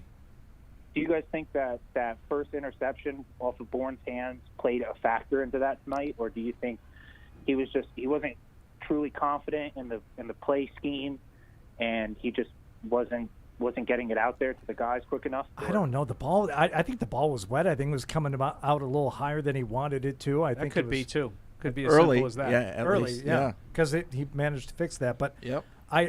I just thought there were a lot of floaters in the game. I thought the Eagles got their hands on several passes before Patriots did. The first long attempt that he tried that ended up coming up just a tiny bit short. Yeah, beautiful. That was a flat drop by Darius Slay. Yeah, beautiful looking ball in the air. I'm like, oh, that's tight spiral, and that's not going to have enough. It's just going to be a little bit. And Darius Slay made a nice play on it. Well, plus, yeah, is that the one that was Bourne was wide open? Initially, he was open, and Slay played catch-up. Yeah, he played catch-up because. But he should have caught it. Yeah. And if he does, a couple of plays later, they got the drive started. This is another one that's just tight coverage, guys. I thought there was the key play. It was that play that you're to me. The offense changed when they threw the bomb to Bourne. That was this is it. There it and is. Slay's got it. He's tracking it and he drops it. After that, the Patriots started getting open on shallow crosses, and I thought they were really covered well before this. I think this sort of. I know that people don't want to hear it, but took the top off a little. Yeah. And watching it again, you're right, Paul. Slay should have caught that ball. Yeah, no, he's got two hands on it. Just watching it live, I'm like, oh, he closed a lot of ground there. Well, he did. He did, but then he dropped it. And then the Patriots ended up scoring a touchdown on that drive. Anybody going to be disappointed if they move the ball downfield with a lot of underneath stuff and just do it that way? And maybe if we're lacking in some long attempts, no, as long as you get in the end zone and get yourself into, and I'd be okay with that. But you need to take those shots every once in a while to keep the defense honest. You do. And you might get a flag once in a while. I think they were important. They could have gotten a flag on this one. Now, I think it's offensive interference, but I've seen that called. Sure. I've seen that called defensive pass interference. That's in the end zone. That's a free touchdown. I think those plays are valuable. I agree with you, Freddie. Mac in Connecticut. Mac, thanks for joining us. What do you got? Hey, good evening, guys. How are you? Good. Good, thank you. Yeah, thanks for having me on. First of all, huge fan. And Paul and Fred, I don't know if you guys still take lunches, but I'd love to buy lunch for you guys. Been listening for a long time. You don't need to do that. Big part of the show. But thank you. Just call Tuesday. Do you know how to spell my name? It would. No one here does. Okay. I appreciate that. Thank you. Set that up. But Fred's right. It's completely unnecessary. No, it is. I need. Fred usually buys for me, so I don't. Yeah. Secondly, I didn't see Marte out there. Was he out there, or was he? Yeah, he was out there. Yeah. Playing safety a lot. Probably. I mean, he probably didn't play more than 15 snaps, maybe something in that vicinity. Okay. He was there. Thanks, All right. Mac. Thanks, Mac. Appreciate it. One thing that we were talking about during the week is Evan didn't want to see the mush rush. We saw a lot of mush rush. Did we? Yeah. Oh, yeah. I don't know. I don't know how to define. I mean, I feel like they did a good job of kind of containing him, but even when he was able to get out, it seemed like they were able to get out too and kind of force him wide. I thought the Eagles struggled early to protect, and I thought they just kind of settled down after a while. I think but you might be right. Second half, there were a lot of three-man rushes where there was no intention of getting to Hurts. Well, they were whatever just, they did today worked because I don't. I don't think the Eagles looked dangerous offensively really at any point in the game. I'm not saying. I'm saying that they did a mush rush by design, and I think it worked a lot of times. Whatever they were doing, because the coverage was so damn good. Yeah. No, it's another solid performance by the defense, and I mean, I kind of expected that. I mean, in some ways, it's the same story. It's just this team needs to be able to get over the hump at the end against good teams, and that's maybe the last. I don't want to say it's the last bridge to cross, but it's one of them. It's the last bridge to cross. Donnie in Pittsburgh. Hi, Donnie. Thanks for calling into this episode of the Postgame Show presented by DraftKings. What do you got, Donnie? Hey, thanks for taking the call, guys. Patriots Nation's probably feeling a lot better than Steelers Nation out here. My in-laws are a bit hurt today, but yeah, that was three rapid-fire notes here because I know Hardy likes it ship shape. Offensive line played above our expectations, played really well overall. You guys said that. The one note here, those penalties, I think, knocked them out of field goal range. That was a big one. Yeah. On the defensive side, if you take out those points off turnovers and just look at how the defense performed in a bubble against that Philly offense, that's one of the best performances going back to Week 1, 2022 against that team from anyone in the NFL. So that was really impressive there. And then sort of how I look at grading the offense, to use a metaphor here, I'm grading them kind of the way I would grade Brady playing this game. They played really well to the point that I was convinced they were going to win it. So I'm grading them in a disappointment just in that regard because they were 1 for 3 on drives over the 50-yard line late in the fourth quarter. But they were right there with a chance to close it out. So buy your Patriots stock. I love the call. Yeah. I love the call because I think this is going to be a lot of talk, and we were talking about this off air, about, the offense. We got an offense. You largely have the offense that couldn't finish drives like last year. We talked about the first drive of the game. They came out and they did some different things, moved the ball. Remember the first drive of the year last year? Same thing. Moved the ball, drove down the field, threw a pick in the end zone. Right. The only difference was this pick was returned for a touchdown. Right. And offensively there was the slow start, but this time around I felt especially that the play calling hamstrung them as much as their actual ability did. There were times last year I'm like, man, they don't have the schemes, they don't have the personnel, they just don't have it. And yards that they did gain, they would gut some out. Tonight I felt like, they might actually have a couple of guys out there that can make plays, and they have the requisite talent to maybe pick up this first down, extend this, maybe even take the lead here. I just hated some of the play calls. Yeah. Absolutely despised them. Yeah. Well, if you're Bill O'Brien, how do you treat Wednesday when everyone comes back and hoping when you and Strange are back out there? No, but what's your are you ripping guys or no. Are you like, hey, I mean, we're gonna get I don't think that. I mean, I get what Hardy's saying, and I mean I agree. There were a lot of screen passes, and I'm seeing comments. Everyone was nuts with that. There's running right into the teeth of the defense when you're not getting anything there. But I think you highlight, like Paul said, when you made that big play downfield, things started to open up. You started to click. You started to feel some confidence. I just want to see how it looks like when you get 2 experienced starters maybe back in the middle of that line, and maybe that changes some of those screen passes. Now we have Cole Strange, an athletic first-round pick, perfect scenario, out in front leading the charge. In those screen passes, those kind of things are, reason maybe for optimism that they can execute. Were you surprised when you didn't play? I'm very surprised. Yeah. Yeah. Yeah. I mean, I thought at least that. I mean, we've been talking I thought all there was year a chance that Strange wouldn't because he's been pretty sporadic at practice. I thought Owenu it was the plan. Yeah. Ramp up to Week 1. Yeah. I was a little surprised. Posited. Did the weather have something Well, to I do just with wonder it? if something happened in practice where he got a little setback. It's possible, but he's been on the that injury would be report bad. the whole time, though. Yeah. I mean, it's hard to tell, but. So, Hardy, you want to hear a quick line from Nick Sirianni's post-game press conference? Oh, he's not too much of a hard-o on the sideline, is he? Oh, my was God. he? Oh, see, we we don't watch jawing that. at players, and we don't watch that stuff, so we can't see it. He's right there in front of us, so it's like he's kind of hard to miss. And but he's like yelling at The Eagles or the Patriots? Patriots. Yelling at Patriots. Yes. Oh, He so he's talks. doing the Bill thing. Talks where a he starts lot. yelling at Derek Hey, Mason. just shut up, Mason. One of my all-time favorites. I love that. I was. You see the scoreboard? Find me after the Oh, game. Shut up, you Mason. That was one of my all-time favorite Bill moments. Second quarter, they got a little run heavy and got in a rut. Yeah. It was just hard. We weren't winning on first down. Dang it. Carry on. It's fine. I didn't keep track. I don't have the ammunition to bring to the argument. I was literally asking a question earlier. That's all. How about Spee in Fresno? Spee, what's up, buddy? I feel a little bit on a different page from it, but I'm oddly happy and hopeful and optimistic after this.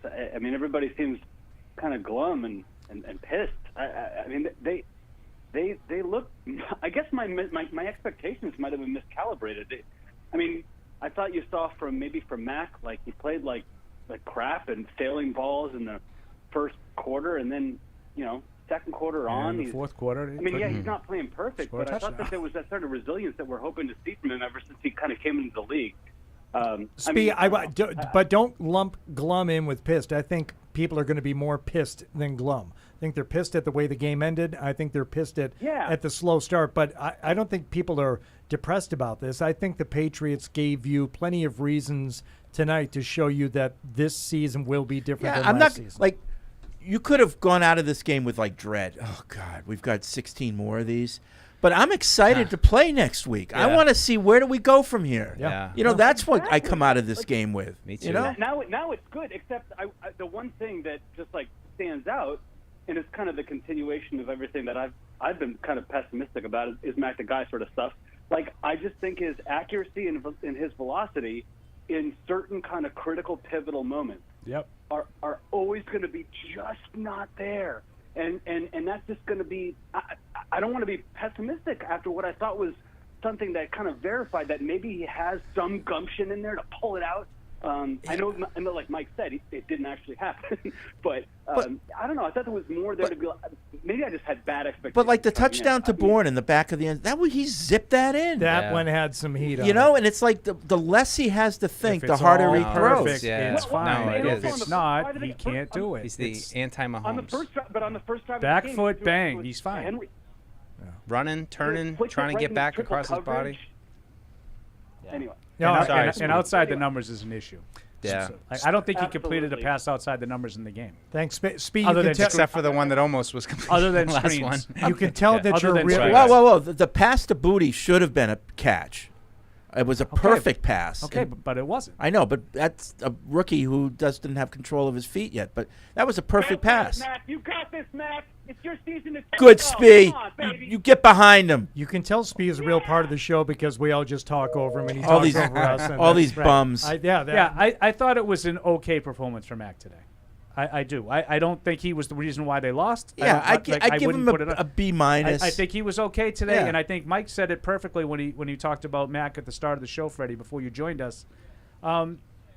Really tough circumstances to sort of rebound from, and he showed a lot of toughness, both physical and mental, in doing so. And I thought he was a part of that. I just thought there were a lot of loose throws today that he got away with. I want to get. And I don't think you can throw the ball like that on a consistent basis. And live to tell about it. All right, I want to get to Sam in Halifax in the UK. Sam, thanks for calling in. What do you got, Sam? Hey, how's it going, guys? Good. Sorry to cause directional confusion earlier. I just want to say, I think Mac, did all right, but I tend to agree that he didn't hit the guys he should have. But at the same time, looking at, Jalen trying to hit A.J. Brown and Devontae Smith, and then Mac trying to hit Kayshon Boutte on the sidelines and Hunter Henry. Is there a middle ground where Mac can try and make throws on the sidelines to guys who can kind of compete in the league? So are you saying that if they had a little better quality receivers? There you go. Yeah. I think it's a credit. totally Halfway fair through question. the first post-game show, it's Teflon Mac. But is there a league where the Patriots are a functional offense because their guys can make the plays and get their feet in, where Mac can hit the routes at the right time. No, I think you know what I don't think that's Mac's scapegoat talk there, Sam. I think it's a perfectly valid question. I mean, did the Patriots magically acquire a true number one receiver in the last week or two, or is it the same thing that we've been talking about all offseason? Is there a true dedicated number one that other teams have to plan for every single snap? That's true. They do not have a game-breaking receiver. They don't have one. I would agree with that. And it's okay to want one. Another underrated play call, the last drive. 3rd and 13. They get sacked. The one time they got sacked, set up a 3rd and 13. What was the call? Screen. Oh. Yeah. 2 yards for Stevenson to set up 4th and 11. I mean, it's just too many screens today. One worked. I mean, they must have called 10 screens today. I mean, you understand the theory behind why they do it. You got an aggressive front. You're trying to get them, to not have to worry about your blockers trying to hold up. You're just trying to say, all right, hold them for a second, let them get by, and then, get out. I get the. Just mentioned one thing, and there it is on the highlights. It's those amazing. Guys, Freddie, you don't pay those guys enough. Yeah. John in New Hampshire emailed in. He said, I really don't get the 4th down tries when the score was 22-14. I'm with you on that, and I can't wait to hear Bill Belichick if he does in fact say there was 6 minutes left, because as Paul already checked, and I went back and checked to myself, 4th and 8, 11:31 on the clock, 4th and 3. I just had it here in front of me. What was it? 10:32. There was 10:13 left on the third down play. By the time they snapped it on 4th down, it was just under 10, 9:50 something. Something like that. So I looked that up earlier. Okay, let's see what the head coach has to say about it. And this is brought to you by our partner, Microsoft Surface, the official sideline technology provider and laptop of the NFL and the New England Patriots. Provides players and coaches with the tools to succeed both on and off the field. Check out the powerful Surface Pro 9, combining the power of a laptop with the flexibility of a tablet at surface.com. Here's the head coach. Go back to work here, try to correct some of the things that we obviously need to do better, and just move on from there. Raise your hand if you have questions. We'll pass the mic to you. Hi, Bill. Can you just speak to how you thought Christian Gonzalez did in his debut tonight? Yeah, we'll take a look at the film on everybody. I'm sure everybody had some good plays and had some plays they'd like to have back. That was probably the same for every player and coach participated in the game. Bill, I believe career high pass attempts for Mac Jones tonight. What did his performance and the success of the passing game show you in terms of confidence in his ability to lead the offense and be someone who can carry the offense in the passing game? Yeah, we have confidence in all our players and confidence in everything we do, the running game, passing game, special teams, defense. We have confidence in all of them. Bill, early 4th quarter, 4th and 3 from the 17. You have to go for it instead of kicking the field goal. What went into that decision? I felt like it was the best decision for the team. In hindsight, do you wish you had kicked more field goals in this one? Made the best decision we could at the time. Didn't know we'd be down there, multiple times. 6 minutes to go in the game. I don't know. If we kicked it, I'm sure you'd be asking why we didn't go for it. Bill, you guys dug yourself a hole tonight, but then you were able to get out of it pretty much, and your team came back. What did you learn about your team and their ability to try to come back tonight, obviously falling a little bit short? That we didn't play good enough to win.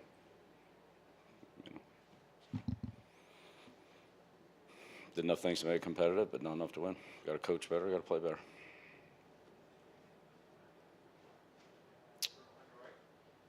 Coach, down 2 starting offensive linemen, one of the best pass rushes in the NFL, and Mac did not get sacked until the final 3 minutes of the game. How do you evaluate how the offensive line played overall today?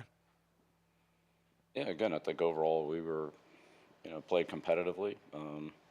We had some good plays, and then we had a couple of plays that, could have been better, obviously. So, a couple of holding penalties, we had some key penalties, and obviously the turnovers, and so we just need to do a better job. Bill, what's your upshot on offensive execution in the game, and what did you not like about what you saw? And what? Sorry. Offensive execution in the game, upshot on what you saw. Again, it's a lot of things we need to work on, do better, be more consistent. seemed like offensively some things came in place in the second quarter. What did you see that allowed the offense to have more success in that second quarter? Just better execution, better timing.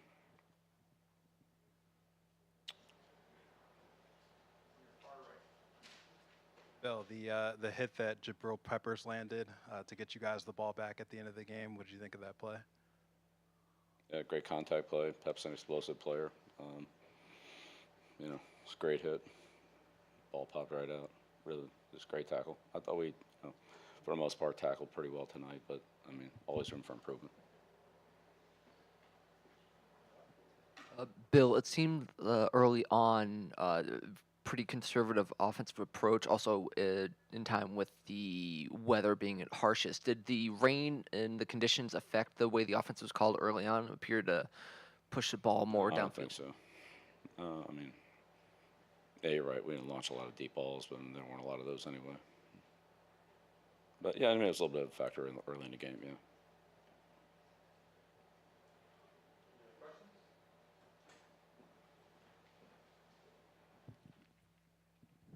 Kendrick Bourne seemed almost to be a lifeline for Mac tonight. 2 huge touchdowns. Is bringing him back into the fold more and more something that you're looking to do this season? I thought all of our skill players are productive. So I thought they all were, all the receivers, both tight ends, backs, so Ty. So, we have good production from all those guys.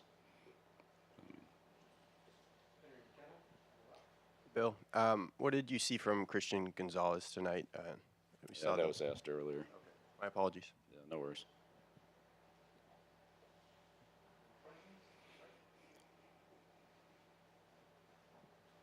Bill, Hurts averaged about 5.2 yards per attempt, struggled to run the ball as well. Just the overall job that you did on him. I know gave up essentially a score because of the offense and another one after the turnover, so you had to be pretty pleased with that group.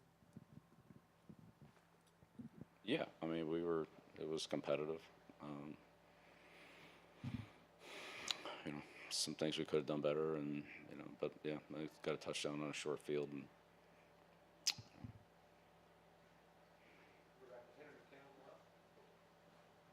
And Bill, on offensive fourth downs, did you have a question about that one?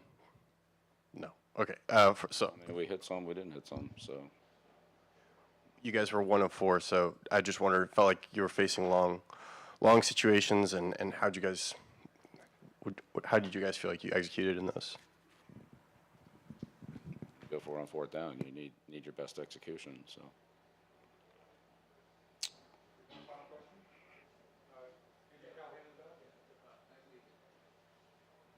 Hey, Bill, I know you rotated the receivers throughout the game, and all those rotations are made in the best interest of the team.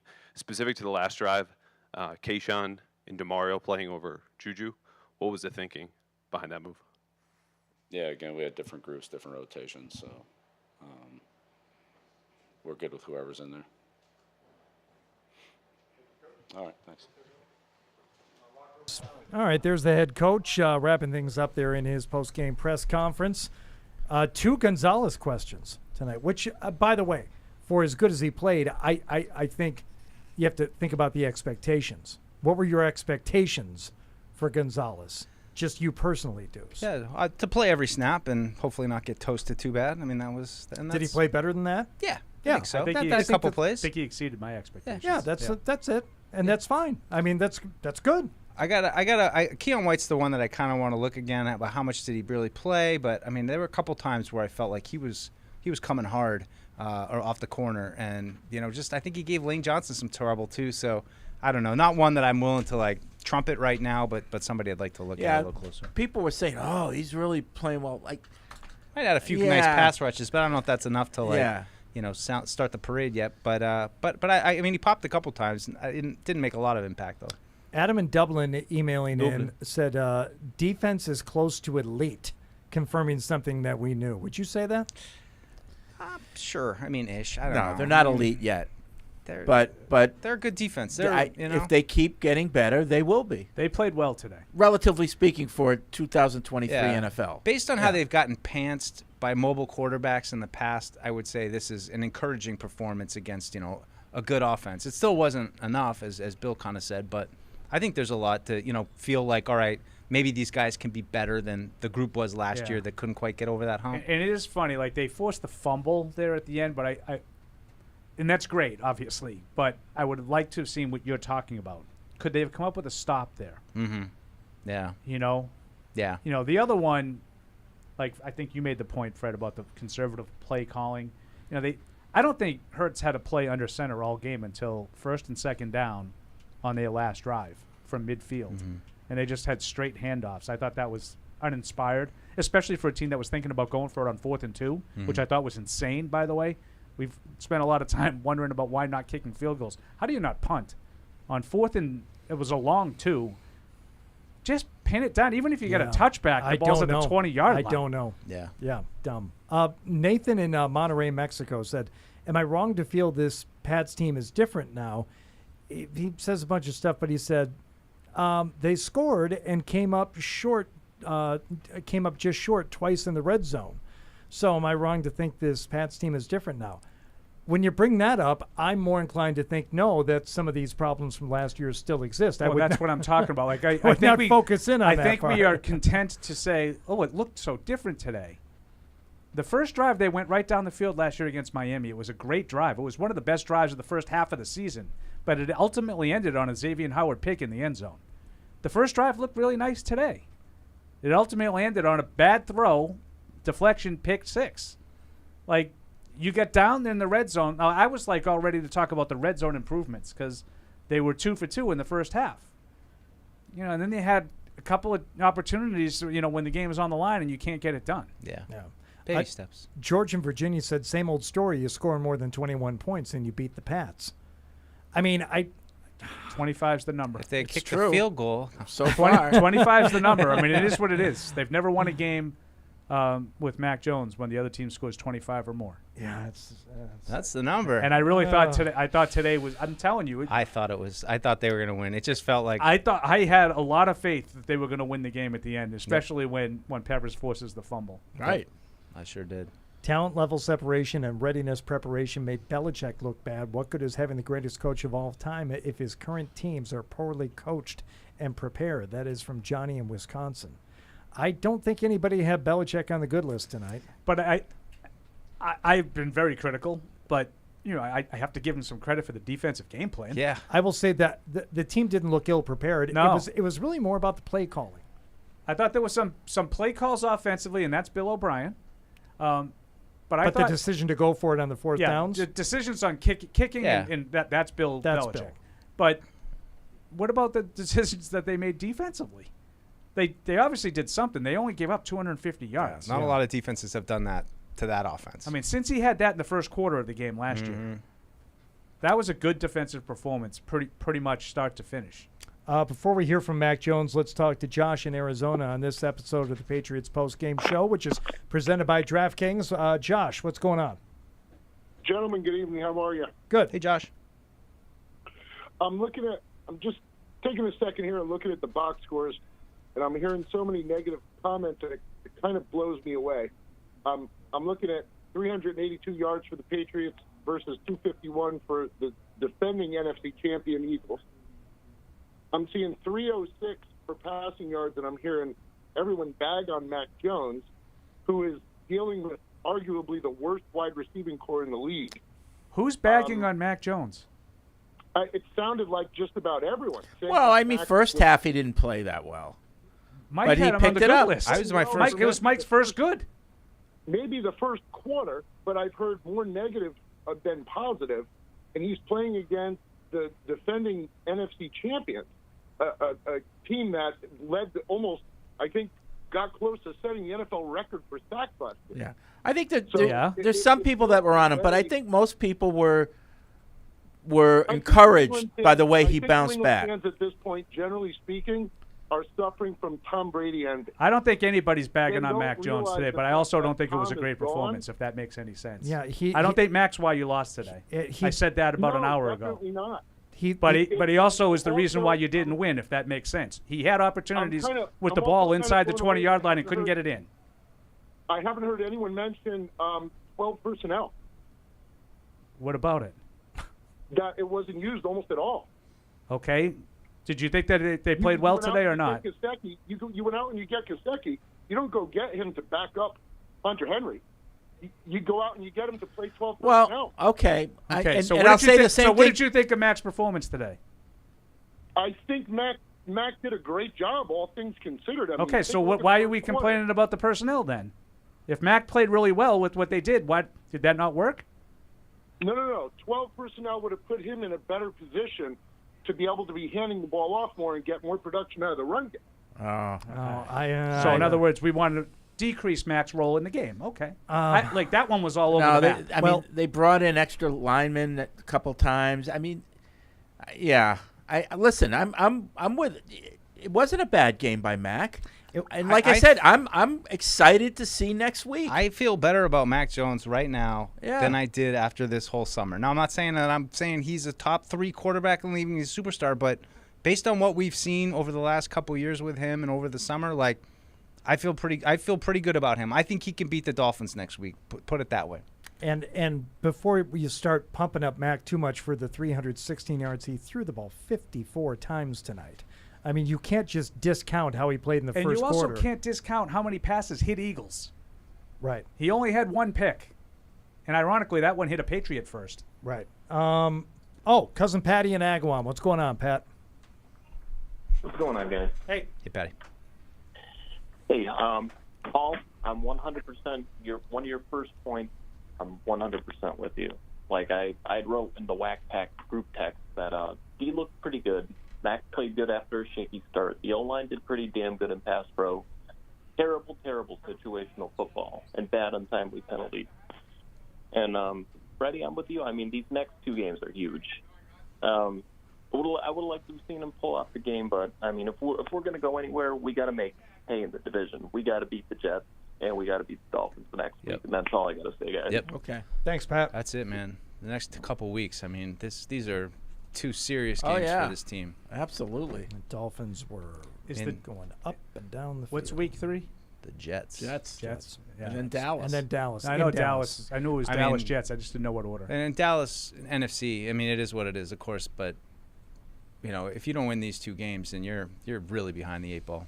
I want to hear from the quarterback. Want to hear what Mac Jones had to say post-game? Sure. After the 25-20 loss to the Eagles tonight in the regular season opener at Gillette Stadium, here is your quarterback.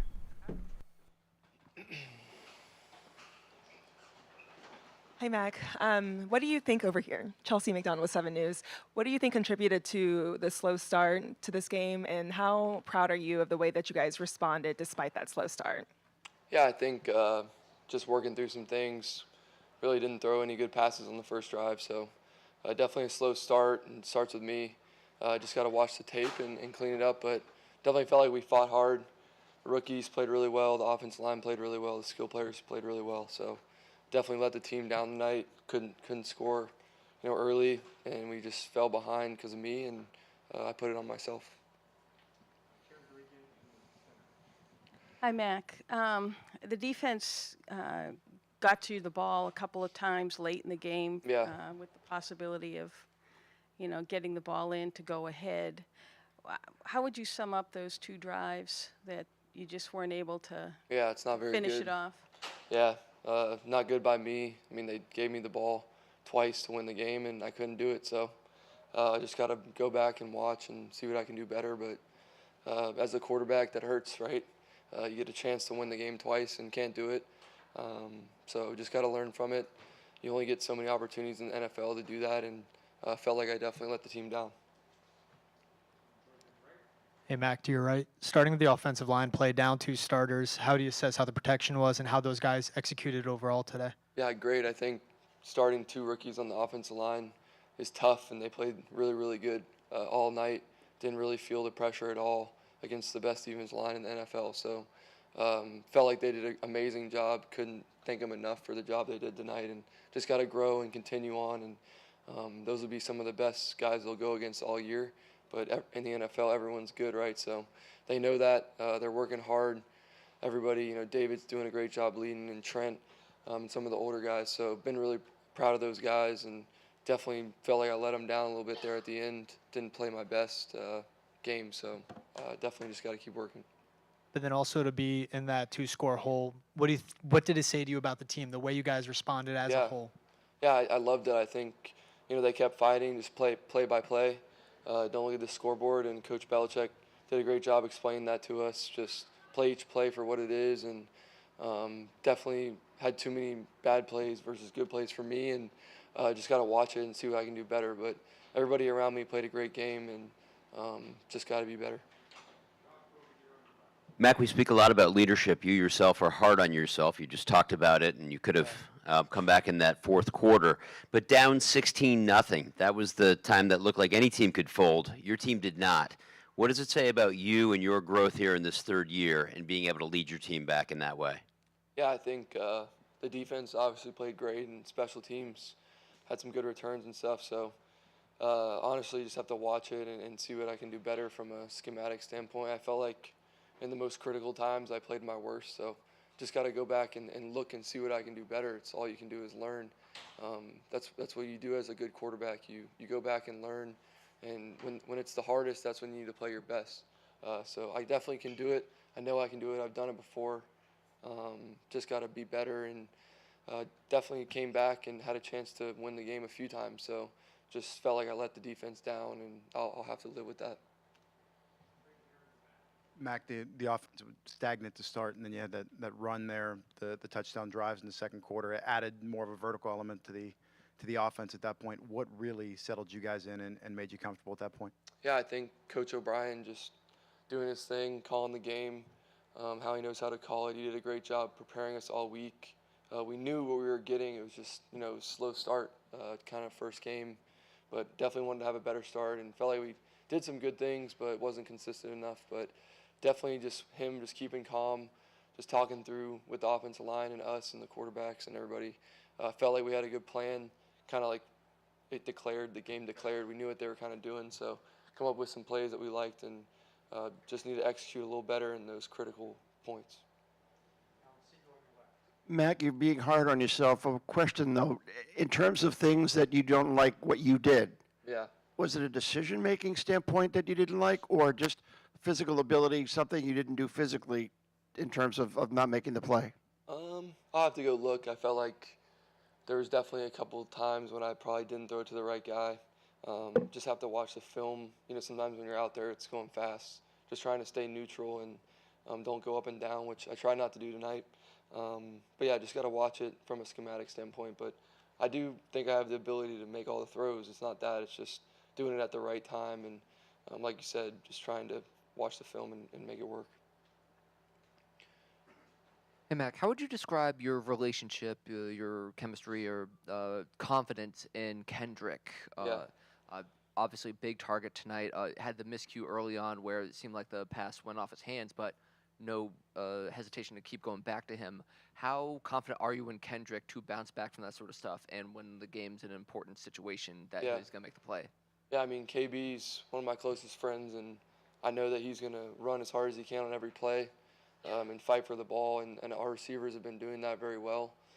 That one I threw too high in the rain. That's going to happen. It's a bad throw. But, yeah, he kept fighting, and I know that about KB. We've kind of been in these situations far too often where we're behind, and I know that's my go-to guy. And the other guys, too, they're all open at some point in the game, and we just have to hit them, and sometimes we did. And the line gave us great time all night, so that was never an issue. Mac, what was your reaction to watching Jabril lay that hit on Jalen and getting the ball back for you guys? Another chance to go. Yeah, that was a great play. Pep, he's the man. He told me to go win it, and we couldn't do it, so that hurts me. But they gave me the ball back to win it multiple times, and Pep always brings that energy to practice, and it feeds through the team. And he's going to continue to make those plays, and we talked in the locker room, and I feel like we're on the same page. Just got to do better on my part, when the defense holds the best offense, to that few points and gets the ball back, just got to be better. Mac, the old saying, like in the NFL, you have to learn how not to lose. You guys played well on offense today, but there were just a couple of mistakes kind of sprinkled throughout the game. Is it getting frustrating kind of learning these lessons and losses, I guess? Not really. I mean, it's hard, right? You're trying to win every game, but you have to learn. if you don't learn, you'll never end up winning. So I do think that losing is not fun, never has been, never will be, but just trying to move forward and, you know, if we scored a few more points on offense tonight, it'd be a different story. So we're not far off. It's just trying to just, you know, do better. Mac, it seemed like the offense started gaining momentum when you were using bunch and stack formations to create some miscommunication. Yeah. Why was that something you thought would be an advantage heading into this matchup? Yeah, it's a great question. I think really with the defense and all the coverages that they play, felt like we needed to do that and spread out the formations and also bring them in tight. So I'm not really picky about it. I just want, you know, the play to come in fast, which it did, and then get up there and execute. So I felt like our tempo was good. When we use the tempo plays, you got to make the tempo plays work, or else there's no point in running the tempo plays. So we have a few out of bunch, we have a few out of stacks and stuff like that. But yeah, that's a really good question. Hi, Mac. Can you speak to what you've seen from Hunter Henry and what your relationship was like with him? Yeah, Hunter's awesome. Him, Mike, Farrow, everybody, Matt Sokol, they have a great room over there. I'm really proud of those guys and the way they had a good camp and carried it over to the game. But yeah, he's definitely a great teammate, just always positive, and I'm just disappointed that I let him down. We couldn't score there at the end. But yeah, we're gonna keep working. Hunter's real positive, Mike's real positive. They played a lot of football in this league, and I can definitely lean on them as some of the veteran leaders. Cool, thanks. There you go. There is your quarterback, Mac Jones, tonight. You know, we didn't really mention the no huddle that they were running toward the end of the game, but that's something else that we didn't see a whole lot last year. And you got to execute on the plays, but it didn't look like a fire drill. You know, they looked like they were, you know, executing at times. And they seem for which are we talking about now? What? I missed the beginning of that. Excuse me? When they were going no baking huddle powder? at the end. Oh, of the yeah. game. No, yeah. That was Yeah. fine. It seemed like they might have wanted to go to a little more, that they could have gotten some plays together. You know, Yeah. like I think Paul's thing where they were struggling on first down. It seemed like a couple of times they did have success on first down. They kind of went right into that no huddle, try to hurry the pace up. But yeah. Is that an expensive shirt? It was a gift from the people at Willow Bend Country You get, Club. you get a lot of free stuff, don't you? I was down there hosting a little chin wag with the members and Darren Clark, this champion this golfer little of the golf year, show that you do in the 2010-11. morning is really paying off for you, isn't it? Well, it's done now for the season. You want to know why? My Sundays are yours, boss. I know, but so you're able to give away Callaway irons just willy-nilly. Just here, have them. You just sat in Paul's trunk for like 3 weeks like a dead body. And I asked him, I said, what kind of clubs did he get? I don't know. I go, so someone gives you clubs and you don't even look at what they are? Well, I ended up getting PXGs this year, I so know. I don't need those Callaways. No, but it's like Those Paul. sound nice. Paul was just He so was mad at me. cavalier. Do you remember when you gave me the clubs? It was after a You post game. remember? Yeah. Right? And we just put them in my trunk, and I didn't really look at them, and I hadn't really noticed, and then I kind of forgot about I it. would go home and I'd be like, wow, these are cool. And Fred, sort of ripped me on the radio. I Tore him a new one. Went to box for 2 minutes, felt shame. Everything's fine. Feel shame. I hit those irons reasonably well yesterday. Not as well as I did last week. Okay. I choked with Hardy with me at the tournament that we played together yesterday. Well, we played most 7 of it under together. though. We were 7 Mostly. under. Not Nice. all. If I was there the whole time, we might have been 10 under. Right. Do you have any final thoughts on the game here tonight, Fred, before we get ready for a primetime affair against the Dolphins next week? God, that just hurts. Just thinking You asked about the question earlier, like coming out of this game, what will really bother you? Yeah. The halftime stream didn't work as well for everybody as we had hoped, so I apologize for that. Oh. A lot of people just froze up. Bandwidth issues, I guess. I don't know. So many people trying to watch. I think it was. Well, that shouldn't. In 2023, that should not be an issue. I'm sorry. Unless it's like a ridiculous amount. Not Like even it happens, then. It happens Ticketmaster all the Yeah, time. but Taylor Swift, but this isn't that. There's no excuses. Some people saw it, but I wanted everybody to see it, so that bothered me. All right. Well, but you can go to Patriots.com now and see the whole ceremony in its entirety. With a whole bunch of people that have been watching it, that's for sure. Yeah. Not necessarily game related. So, Deuce, anything with a game? Or it is what it is. A little disappointing, a little encouraging, but doesn't really matter. I just think all eyes on the Dolphins. You haven't beaten Tua yet. They're coming off a big win. It's a divisional game at home. If you're serious about being a contender and making this season matter, I think this is pretty much as close as you can get to a must-win at week 2. I know it's week 2. But everything that's been going on the last couple of years must win this weekend. Paul? I really like Mike's. I guess I'll hammer it home. I didn't like the decisions, situational decisions, passing up field goals and even not punting on 4th and 17 from about the 48-yard line at the end. Just think about if, on that last drive, if the Eagles had converted the 4th down. Let's say Gonzalez doesn't make that tremendous play. Right. Do you think they go for 4th and 2 from their own 15? Like, that to me changes. It forced you to have to defend a 4th down because you just gave them the ball at 50 and they said, we can roll the dice here and we can end the game. They're not going to do that deep in their own territory. Right. Yeah. I didn't like the situational decisions. No, and I think that the players themselves can look at the opportunities they had and decide that maybe they need to do better next time around, and I hope the coaches do the same thing, and they have enough humility to kind of be better. Look back at that stuff and say, it really wasn't 6 minutes, it was 10 minutes, and maybe the 3 points would have served us better there. If you can learn from that stuff going forward, I think we got a hell of a season. All right, final score for the final time, Patriots 20, Eagles 25. Thank you for listening and watching to this episode of the Patriots Postgame Show presented by DraftKings. We will talk to you next week. Thank you for downloading this podcast. Subscribe on Apple, Google Play, and everywhere else you listen. Like the show? Please rate and review us. Listener comments and ratings help keep us high in the podcast rankings so new listeners can find us. Be sure to check Patriots.com for more news and more podcasts.